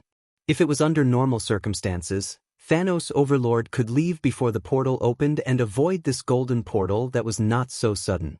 But now, he could only watch as the portal opened beneath his feet. Although Thanos controlled the power gem at this time, in close combat, he did not have much advantage over the goddess of death, Hela. More than 2,000 years ago, Hela had the strength that even Odin, the father of gods, felt troublesome. After more than 2,000 years of cultivation and improvement, Hela's strength was far beyond the period when she was exiled by Odin. Although she can't quickly kill Thanos, who has the power gem, it's not difficult for her to contain Thanos Lord. Under the influence of Titan Star's chaotic gravity, Thanos and Hela fell to the surface of Titan Star together and came to this lost world that once had a prosperous civilization. After teleporting Thanos and Hela to Titan Star, Rog, as the initiator, did not hesitate and immediately used the body flicker technique to enter the portal that was about to disappearing in front of Ronan, who had not yet fully reacted.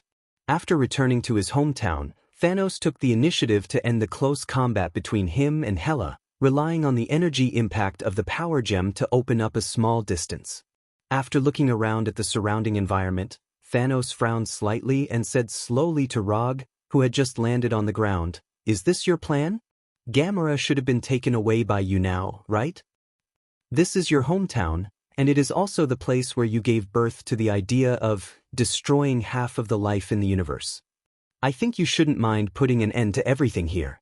Rog did not answer Thanos' inquiry about Gamera's whereabouts, but only told Thanos why he chose Titan Star as the final battlefield. "You really know me well, but your explanation just proves one of my guesses." Thanos looked at Rog with a complicated expression and said slowly, "What guess?" Rog asked very cooperatively, "You are not from this universe, you are from an unknown parallel universe. Only in this way can you explain all the unreasonable phenomena that have happened to you." Although there was no evidence, Thanos Overlord firmly believed that his guess was correct. This was both a kind of intuition and the final result after many calculations. Parallel universe?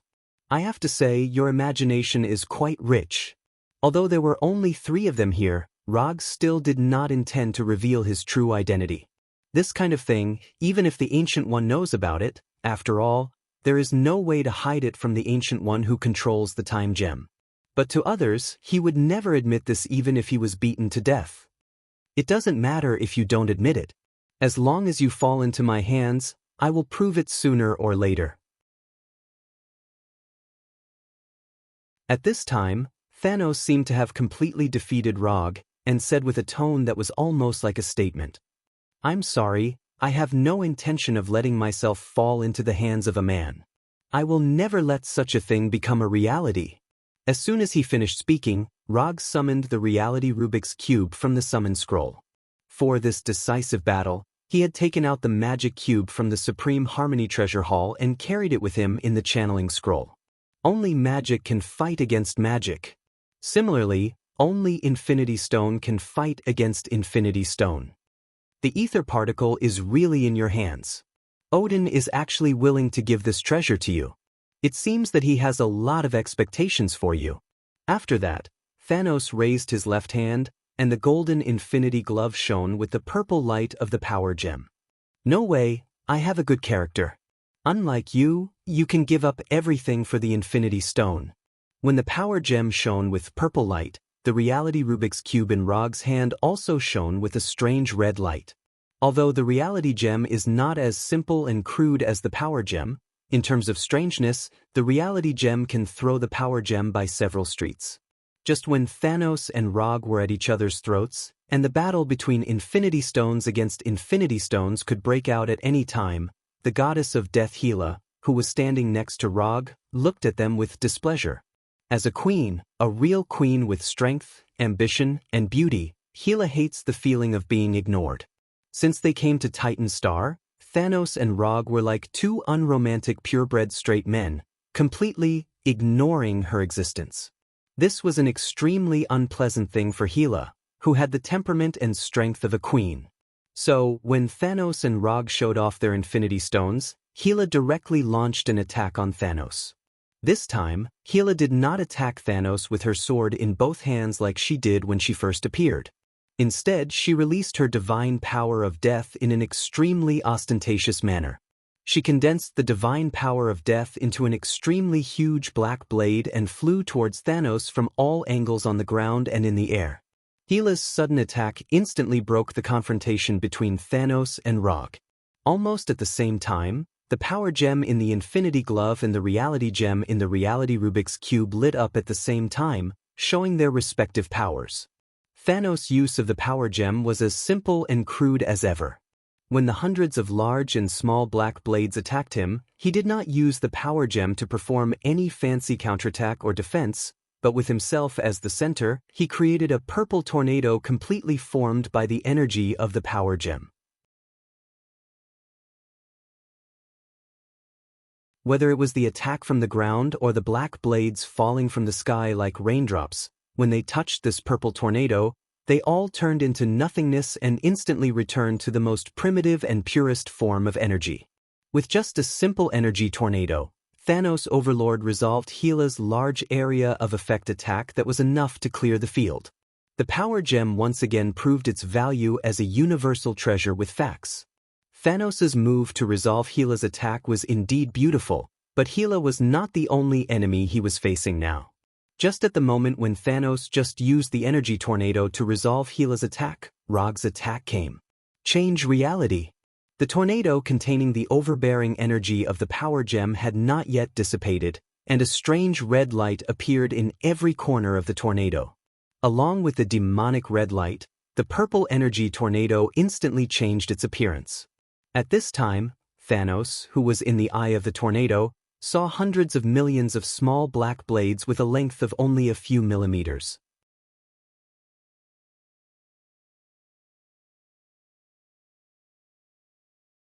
Chapter 582.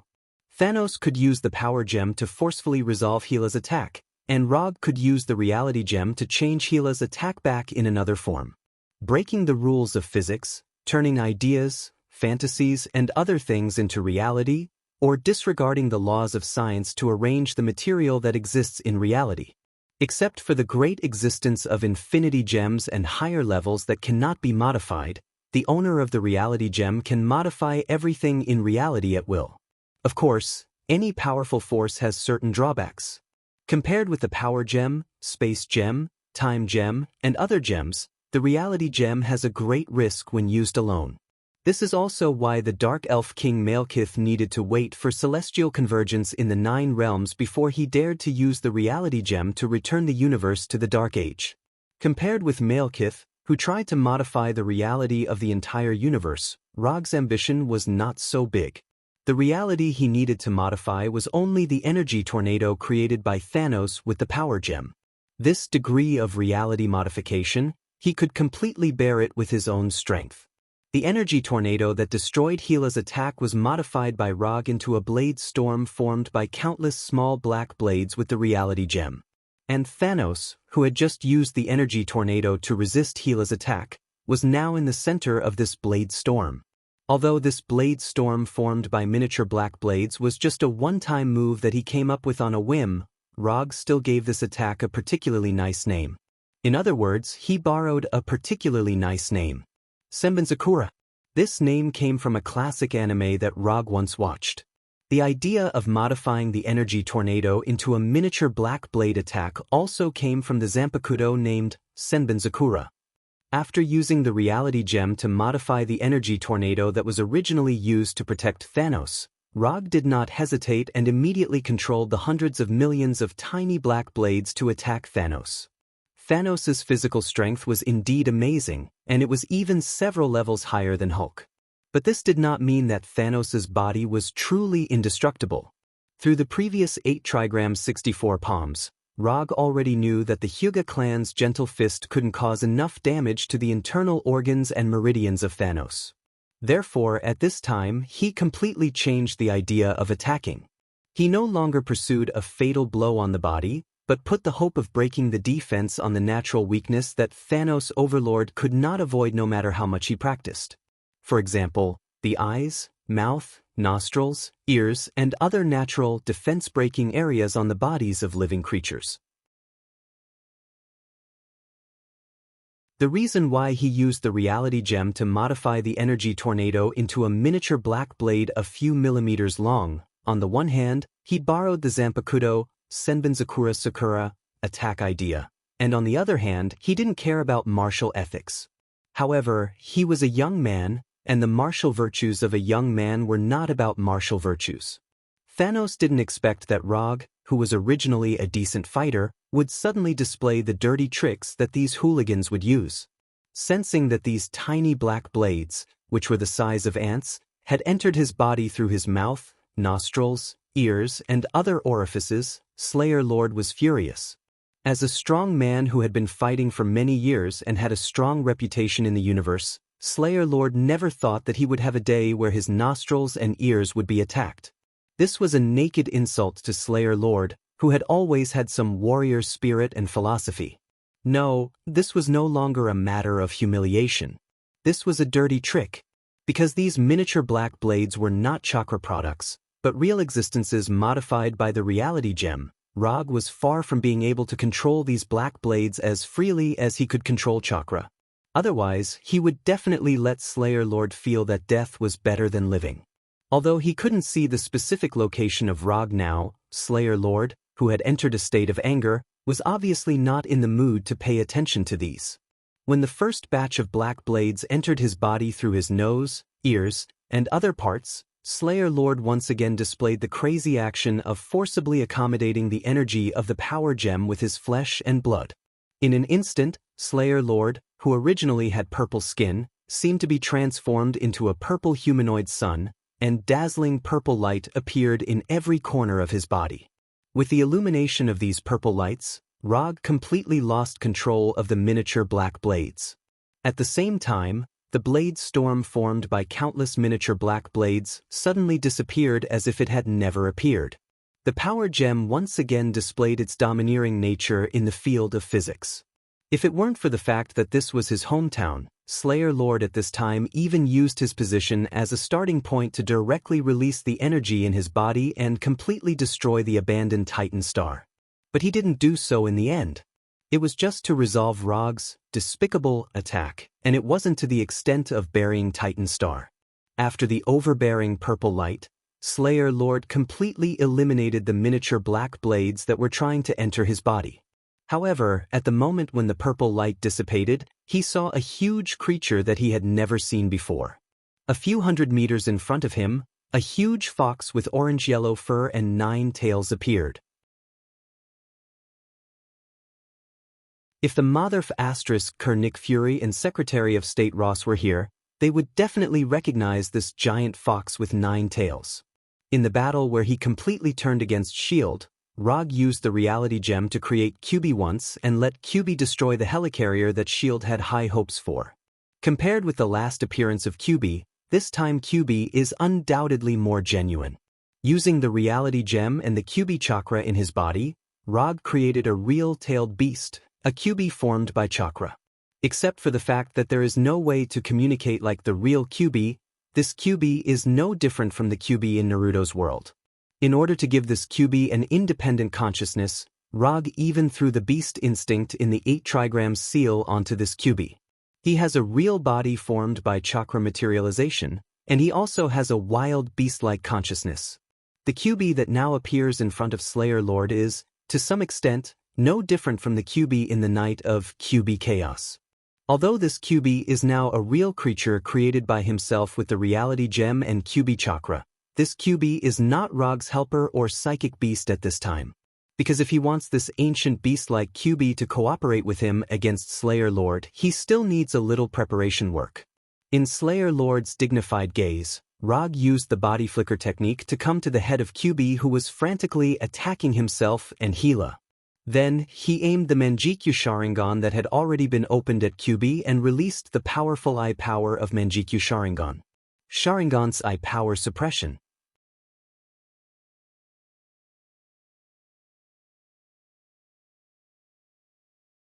Chapter 583.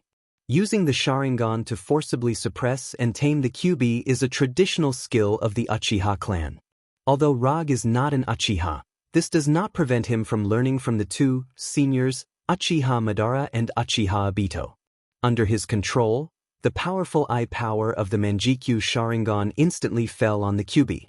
In just 1 or 2 seconds, Rog completed the whole process of taming the QB with the Sharingan, making this powerful tailed beast that should not have appeared in this world completely calm down.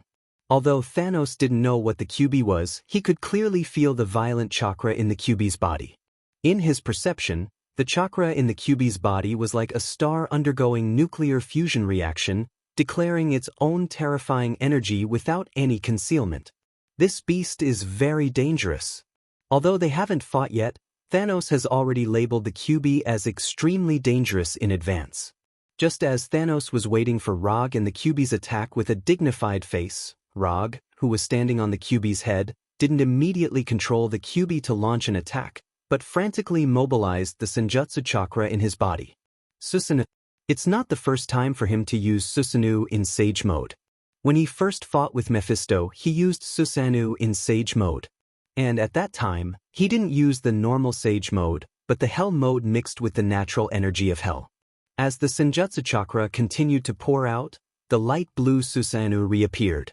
Unlike the Susanoo used by the Wood clone just now, Rog didn't let the Susanoo condense into a human form this time, but evolved it into the appearance of armor. Might suit Susanoo.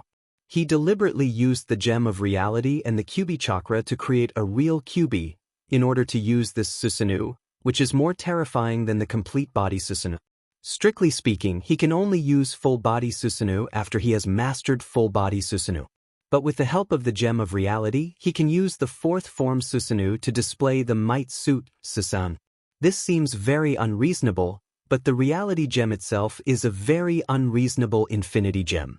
The ability of the Gem of Reality happened to be the ability of the Gem of Reality.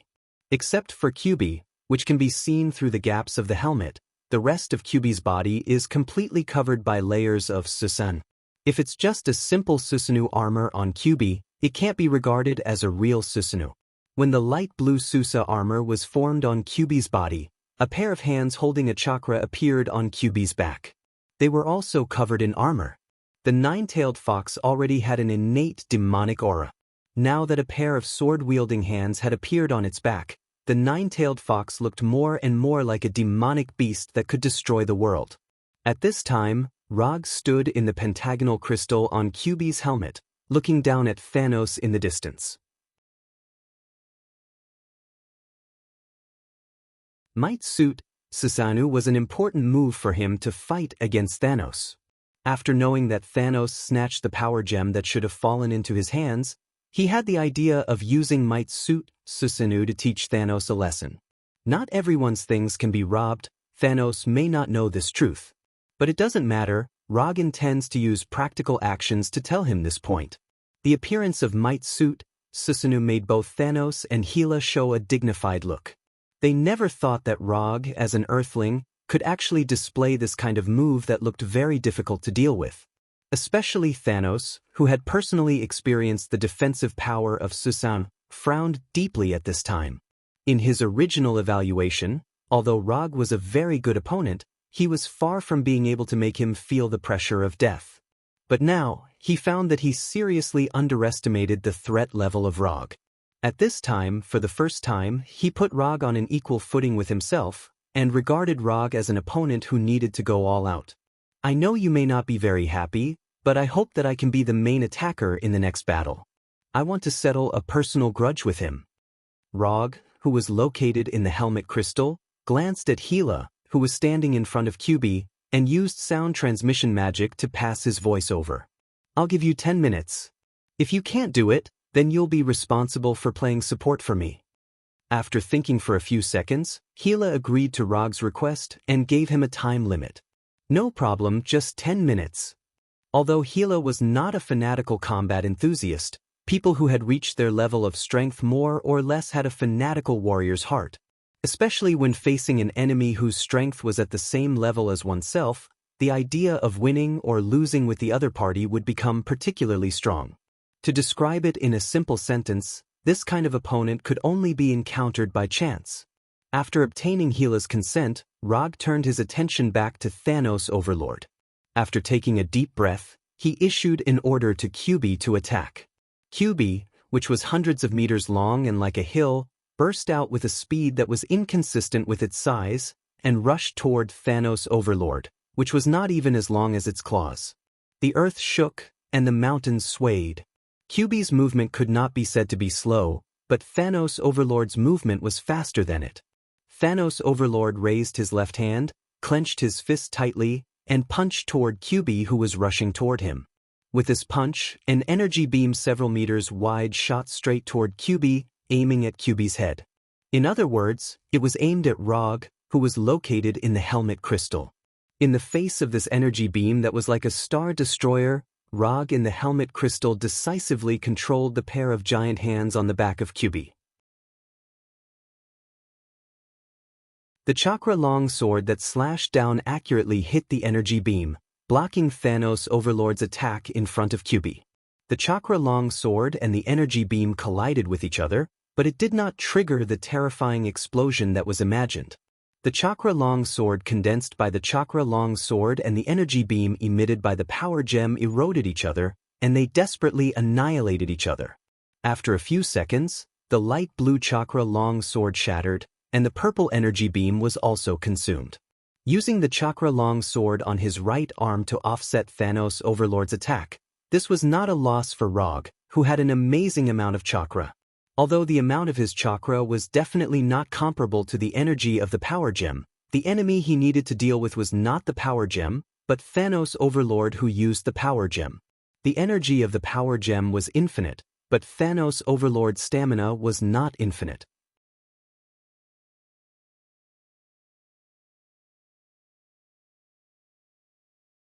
Chapter 584. Thanos was indeed very compatible with the power gem. But even if he was compatible with the power gem, he couldn't use the power gem without paying any price. Rog's strategy now was to use his own chakra to kill Thanos. Although he was somewhat reluctant, he had to admit that if he wanted to defeat Thanos, he had to use endurance, a tactic that he once despised. The shattered chakra long sword was gradually repaired under Thanos's gaze, and at this time, he was ready to attack again. However, he didn't expect that when the shattered chakra long sword was restored, Rog didn't continue to attack him with chakra long sword, but let QB spit out a black hole-like energy ball. By Jadama! From Kyuubi opening his mouth to launching the Baijidama, all of this happened in a split second. Thanos didn't even lift his left hand again, and the Baijidama with a diameter of nearly 10 meters came in front of him. There weren't many ninjutsu that Baijidama could use, and some Baijidama was the only move that Baijidama could use. But the existence of Baijidama was the best proof of one trick, eat everything. As the saying goes, a Baijidama that can launch a Baijidama is a good Baijidama. In the face of this Baijidama that was larger than himself, Thanos, as always, chose to use force to resolve it. His left fist wearing the Infinity Glove directly hit the Baijidama. Boom! When Thanos's left fist and the Baijidama collided with each other, a mushroom cloud like a nuclear bomb explosion rose into the sky. The huge sound wave was mixed with a tsunami-like shock wave, indiscriminately attacking every corner around. Even the hill-like Kyuubi was pushed back by this terrifying shock wave, and the light blue Susanoo armor also had a gap of different sizes. The terrifying explosion caused by the Baijidama and Power Gem's energy had not dissipated, and Kyuubi's Susanoo armor returned to its original appearance. Although the dazzling light and storm caused by the explosion blocked Rog's sight, with Chakra's perception, he still determined Thanos' current state and location for the first time. The strength of life energy has decreased compared to before. Perceiving the current life state of Thanos was not Rog's main purpose. At this time, he was more concerned about the specific location of Thanos. When he locked the position of Thanos, the two giant hands on Kyuubi's back launched an attack at the same time. These two chakra-long blades, which were completely condensed from the Chakra Immortal technique, slashed at Thanos from two different angles at the same time. Boom! Boom! These two powerful swords almost hit Thanos at the same time. On the ground where Thanos stood, there were two intersecting terrifying sword marks that were hundreds of meters long. With a swing of his sword, the mountain peak shattered. If Madara's full-body Susanoo can do this, then there's no reason why Rog's Susanoo can't do it. The only difference is that Madara's complete body Susanoo slashes horizontally, while Rog's Susanoo slashes diagonally from top to bottom. The earth, which was already in a mess due to the explosion of Baijidama, became even more fragmented after Rog's two swords. Not only the ground where Thanos stood, but even the ground under Kyuubi's feet also had spiderweb-like cracks. The flat ground became undulating like building blocks, disorderly and disorderly. These two powerful swords did hit Thanos, but the damage caused to Thanos was far less than Rog imagined. When these two swords were about to hit him, Thanos once again made a move to forcibly integrate the energy of the Power Gem into his body. Under the energy increase of the Power Gem, the defense of Thanos' body reached a terrifying level that couldn't be described in words, and he forcibly resisted these two swords that could even destroy a mountain peak. I want to report, someone here has broken the lock. I don't know if Thanos likes this defensive move. When he resisted Luo Nan's Warhammer, he used this move. When he resisted Rog's chakra, he also used this move. Although Thanos' defense was a bit like opening a health lock hack, Roger really couldn't do anything to him. If he didn't know that Thanos had this kind of rogue defensive move, he wouldn't have to use Susanoo to fight with Thanos in a battle of endurance. After retracting the two giant hands that had lost chakra, Rog didn't hesitate and once again let Kyuubi launch Baijidama. Damn, I'm going to fight with you today. I don't believe that you can really have an absolute defense. Rumble. Rumble. Rumble. Under Rog's command, Kyuubi wearing Susanoo turned into a ruthless Baijidama launching machine, launching one Baijidama after another without being tired. Rog commanded Kyuubi to constantly launch Baijidama, and Thanos also constantly used the Power Gem to resist the attack of Baijidama. With rich combat experience and top-notch combat skills, they joined forces to perform a simple attack and defense battle. When Kyuubi launched Baijidama for the first time, Goddess of Death Hell wisely pulled a safe enough distance to watch the battle, watching this shocking battle that had nothing to do with her expressionlessly. As the former princess of Asgard and the current queen of Jotunheim and Muspelheim, Hel has experienced and seen thousands of battles. But even in her long life of thousands of years, she had never seen such a simple and violent battle between Rog and Thanos. This was no longer a battle, This was a pure energy bombardment. Roger and Thanos Overlord weren't competing in terms of combat skills. They were like two poor nouveau riches who only had money left, flaunting their wealth without any skill, showing off how much power they had to each other. Boring. After observing for a few minutes in a safe area, Hel made her own evaluation. Just when Hel thought that Rog would end his 10 minutes in this simple and boring way, Rog, who was standing in QB's helmet crystal, once again took out the reality Rubik's Cube. To be precise, he was finally ready to use the reality Rubik's Cube again. Using the reality gem and QB's chakra to create a real QB, in addition to providing the preconditions for the continuation of Wei Zhuang, it was also a means for him to buy time for himself. Wei Zhuang's Susanoo was mainly to provide QB with amazing defensive power to prevent QB from disappearing too quickly because of the power gem attack. And QB's chakra used to launch Bijudama attacks was also a chakra reserve that he could not use for the time being. Strictly speaking, it could not be said that he could not use it for the time being. To be more precise, he should use his own chakra to consume the stamina of Thanos while buying enough time for himself.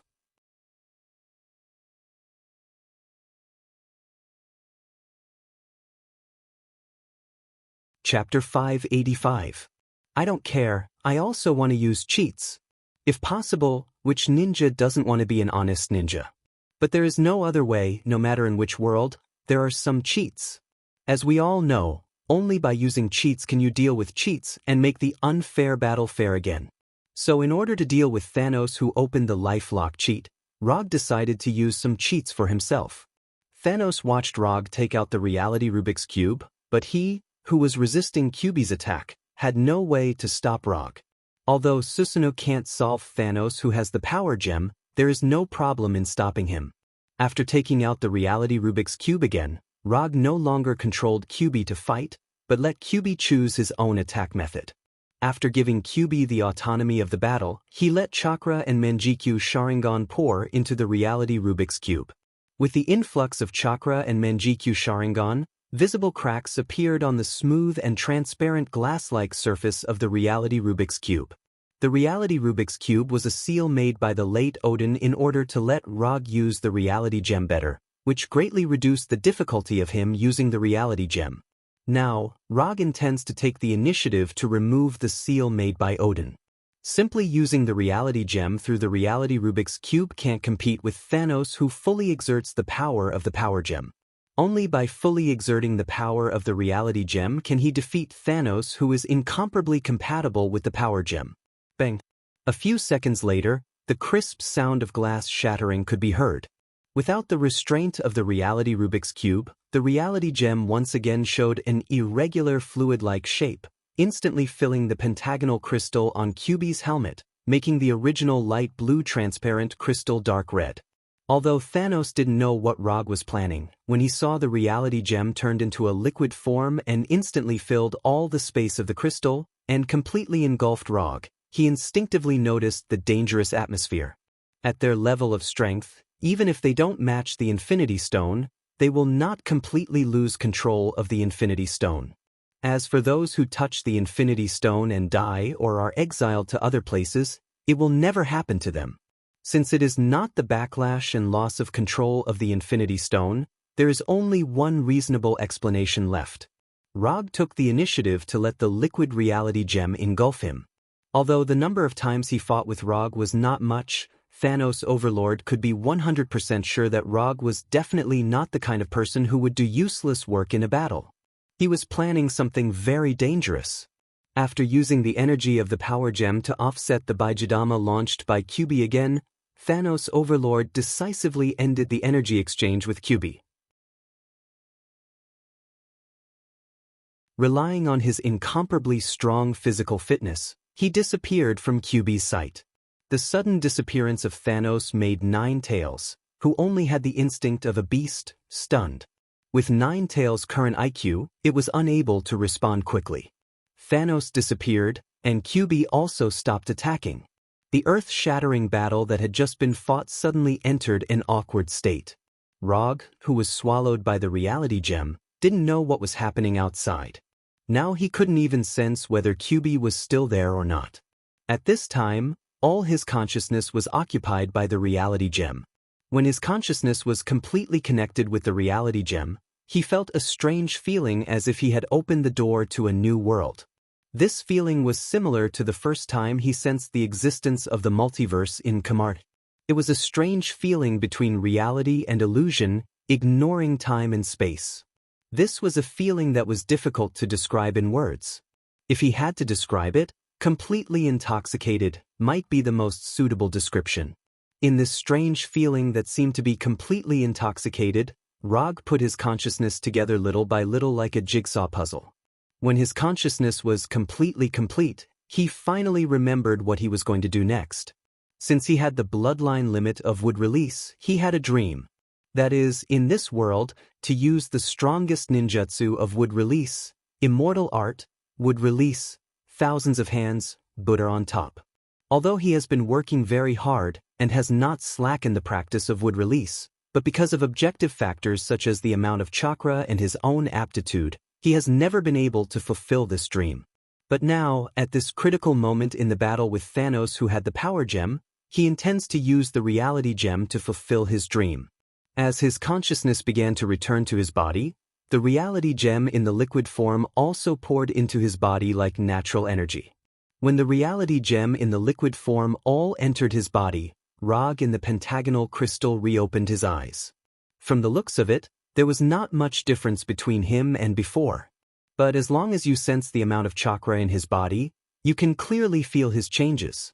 In the normal state, his chakra amount is 0, 85 column, of which 0, 5 column is his own chakra, and the other 0, 35 column is the nine-tailed chakra that he can borrow. When using the Sage mode, he needs to integrate natural energy on the basis of his own chakra, and let the physical energy and spiritual energy in the ordinary chakra and to the absorbed natural energy maintain a balance, that is, each account for 1/3. So in the Sage mode, his chakra amount is lower than normal, that is, 0, 75 column, 0, 25 column of physical energy, 0, 25 column of spiritual energy, and 0, 25 column of natural energy. But now, he used the reality gem to modify the reality that he only had 0,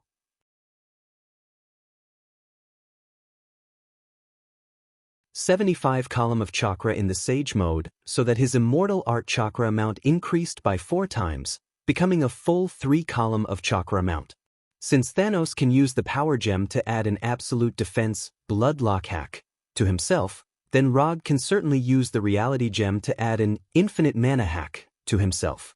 In addition to using the reality gem to open an infinite mana hack, he also made some small changes to his Manjikyu Sharingan. To be precise, he changed his Manjikyu Sharingan's right eye. At this time, his right eye is no longer blood red, Manjikyu Sharingan with triangular dart pattern, but purple, Rinnegan with circles. If Susanoo can't defeat Thanos who has the power gem, then let Thanos taste the power of Rinnegan and Would Style's strongest ninjutsu immortal art, Would Style, True Thousand Hands, on the top. You're tuning in to the Wandering Hero YouTube channel. Don't forget to subscribe and join us on this journey to catch the most captivating stories,